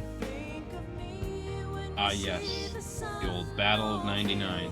Which is where Dracula was finally permanently destroyed. Until the next game. No, that was it. Dracula never came back after 99, he was permanently destroyed. Battle of 1999 has never actually been shown in the game. Oh, this is like a thing? Like lore thing? Yeah, it's lore that's given in Aria of Sorrow, which takes place in 2034, I think. I'm gonna have to look into the Castlevania lore. So who are they fighting then? After that, nobody. Okay. The most you really need to know about the Battle of 99, you can get just through playing Aria of Sorrow.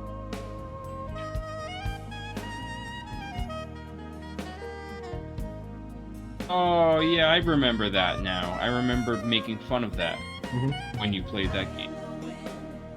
Soma isn't actually... I don't think Soma is Japanese in the Western versions. He's supposed to be an exchange student living in Japan.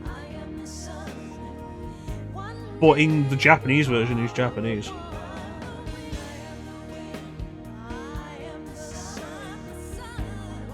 When it comes down to it, the Castlevania storyline means absolutely nothing. It's always basically an excuse. That's why I haven't really looked into it.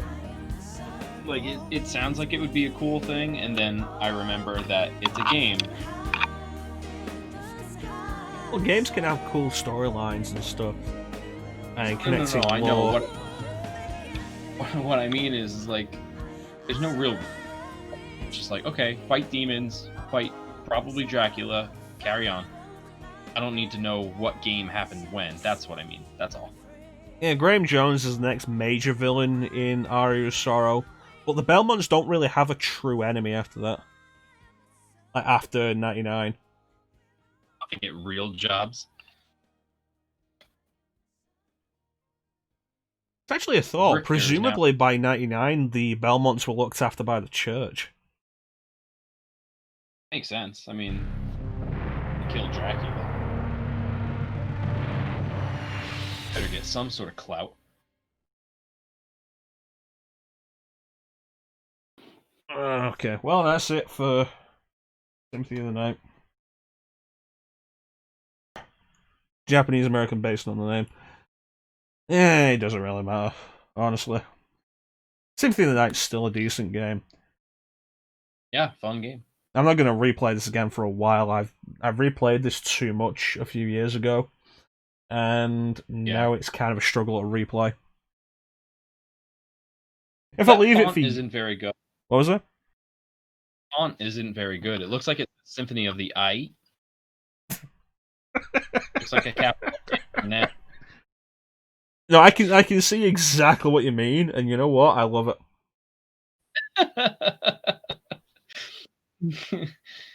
Awesome. Yeah, I should leave Symphony of the Night off for several years. I had the same issue with Ocarina of Time for a very long time. I played it too much, and then I left it for years. And then I streamed it in 2018, and it was fine. Then I did the Let's Play of it last year, and loved it, and that rekindled my love of Ocarina of Time, and I've done it again since then. Yeah, Ocarina of Time is fun. It's a good game. It's just like overexposure. Yeah, for sure. I had a similar issue with Resident Evil 4 for a while. Okay. Played it too much and just needed to step away from it for a while.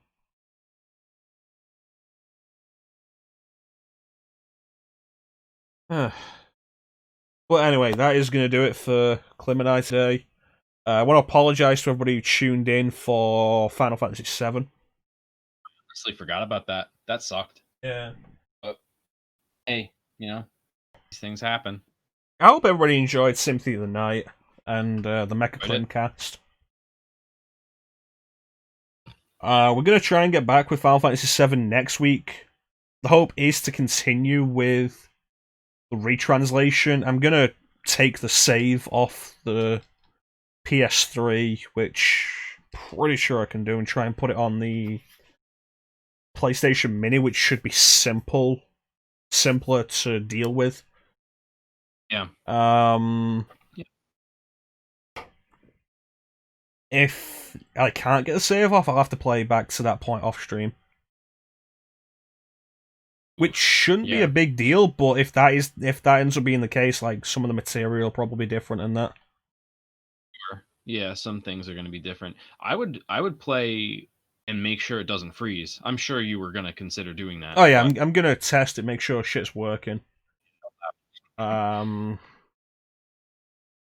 if we end up with a problem where we can't really deal with that, I guess we'll just end up doing regular FF7. Which, oh dear God, what a tragedy that would be. I mean, let's be I'm fair. sorry, You would be disappointed that we don't get to see what else was changed. I would be disappointed, but still, any Final Fantasy VII is better than no Final Fantasy VII. Yeah, we're gonna do a Final Fantasy VII on mobile next week with the webcam just pointing at my phone.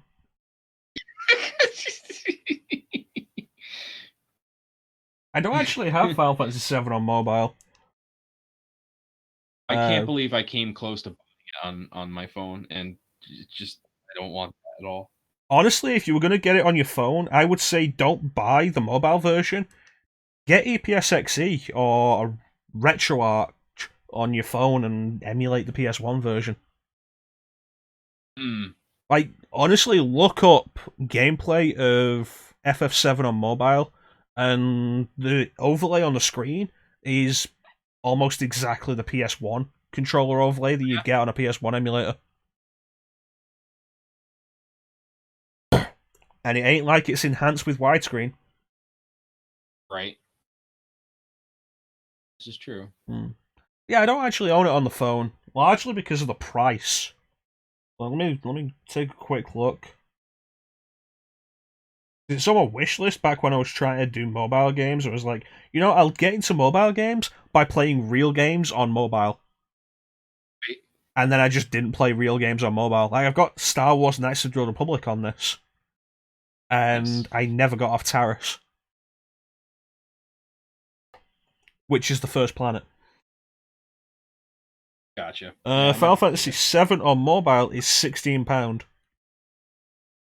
Wow, still? Which, if you compare that with American prices, games that are £16 on Switch are $20 on Switch in the US. Yeah. So a $20 mobile game. Yeah. Nah. I'll pass. Yeah, a $20 mobile port of a 23-year-old game. Yeah, and I've bought it on PS3. Well, I bought it on PS1, PS3, and PS4. And I have emulators for that, so we'll be fine. I have bought it on PS1, digital for PS3, PSP, and Vita, and I've played it on all of those. PS4 and Switch.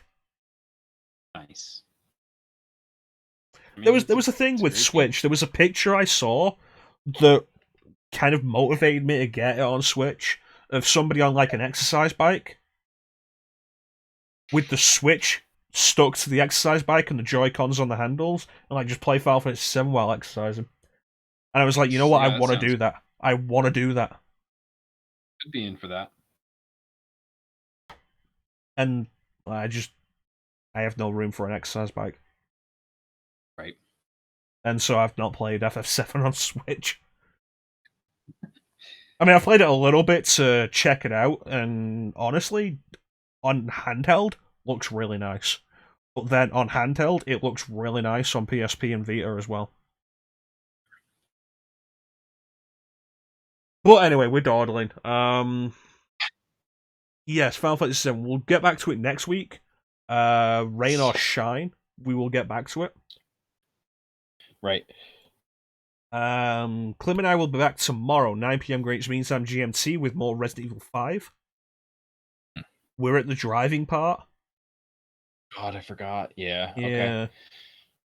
It'll be fine. It'll be we, fine. we're doing it on veteran. At least we're not doing it on professional. But it's also one of the worst parts to do on any of the higher difficulties because your weapons are always set. Right. You have the gun turrets. So this could be the worst Yes. part of the playthrough. I'll be back on Tuesday, 8 PM Greenwich Mean Time GMT with more Final Fantasy 13. Hopefully Twitch won't fuck up this time. Final Fantasy VII returns next Sunday at 8 PM. And Skies of Arcadia Legends on Saturday, 8 PM Greenwich Mean Time GMT. Clem, do you want to promote your stream? Yeah, I'll be on Saturday, 12 p.m. Eastern Standard Time with Final Fantasy IX. I want to make the point we are not just Final Fantasy streamers. That's right. Yeah. It's happened to work out that way at the minute. That I'm doing mostly sort of Final Fantasy, and Clem is also doing Final Fantasy. Started with doing Mega Man. Actually, I started with Final Fantasy VII. Then I played Mega Man for a while because I wanted shorter streams. And then I wanted to get away from Mega Man for a while, so I picked up Final Fantasy IX. I'm enjoying it. It's fun. He also did Undertale for a while. Undertale. Yeah, Undertale was fun as hell. I got to do my Genocide run still. You were on early yesterday, actually. I was. Playoffs. My dad's team, the Buffalo Bills, they're in the playoffs, and I wanted to watch with my brother and my dad and my niece and nephew. That's fair enough. So, Family is important. I was going to cancel the stream outright, but my buddy was stream earlier. I said okay. So I did. It's fair enough. So there's Clem. I don't think the bot has actually done the shout out, so let me shout out Clem. It did once, just to verify that it did work, but I appreciate that. Check Clem out, he's a cool dude who streams sometimes. Yeah, sometimes when I feel like it. Not all I the stream time. games that I don't really have a set thing that I do. Honestly, streaming once a week, you're not getting through games that fast that way, and you don't stream for excessive amount of times. It really gives you the freedom to play whatever you want to be comfortable with. I mean, I started out and I've done a lot of games that I'm comfortable with. Like I've been run through a bunch of the Zeldas. I did Link to the Past, Ocarina of Time, Majora's Mask, Wind Waker, Twilight Princess, the ones that I'd beaten before. Final Fantasy 7 and 8. The Castlevania Marathon, which I'd done all of those before. Alundra, Dark Souls. I think for a long time, the only game that I had on the stream that I hadn't done before that I've beaten was Dark Souls 2. Like I ran through a lot of games that I knew and was comfortable with, and now it's kind of like almost 2 years in, I want to be doing new stuff. Yeah, mix things up a little bit. I get it.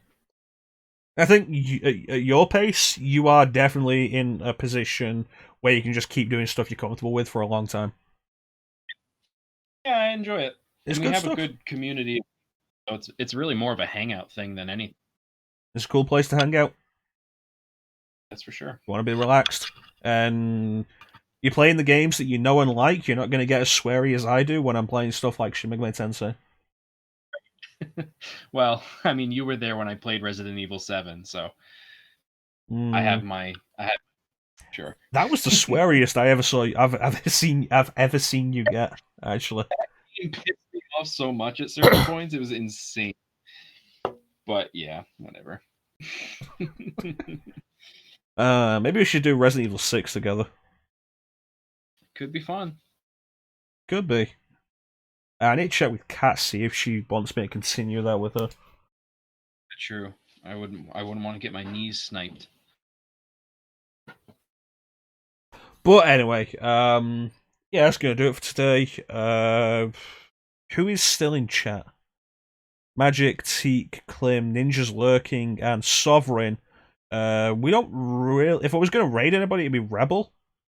I've raided Rebel before. Everybody who's in the chat has seen me raid Rebel, and Sovereign is also a mod on Rebel stream.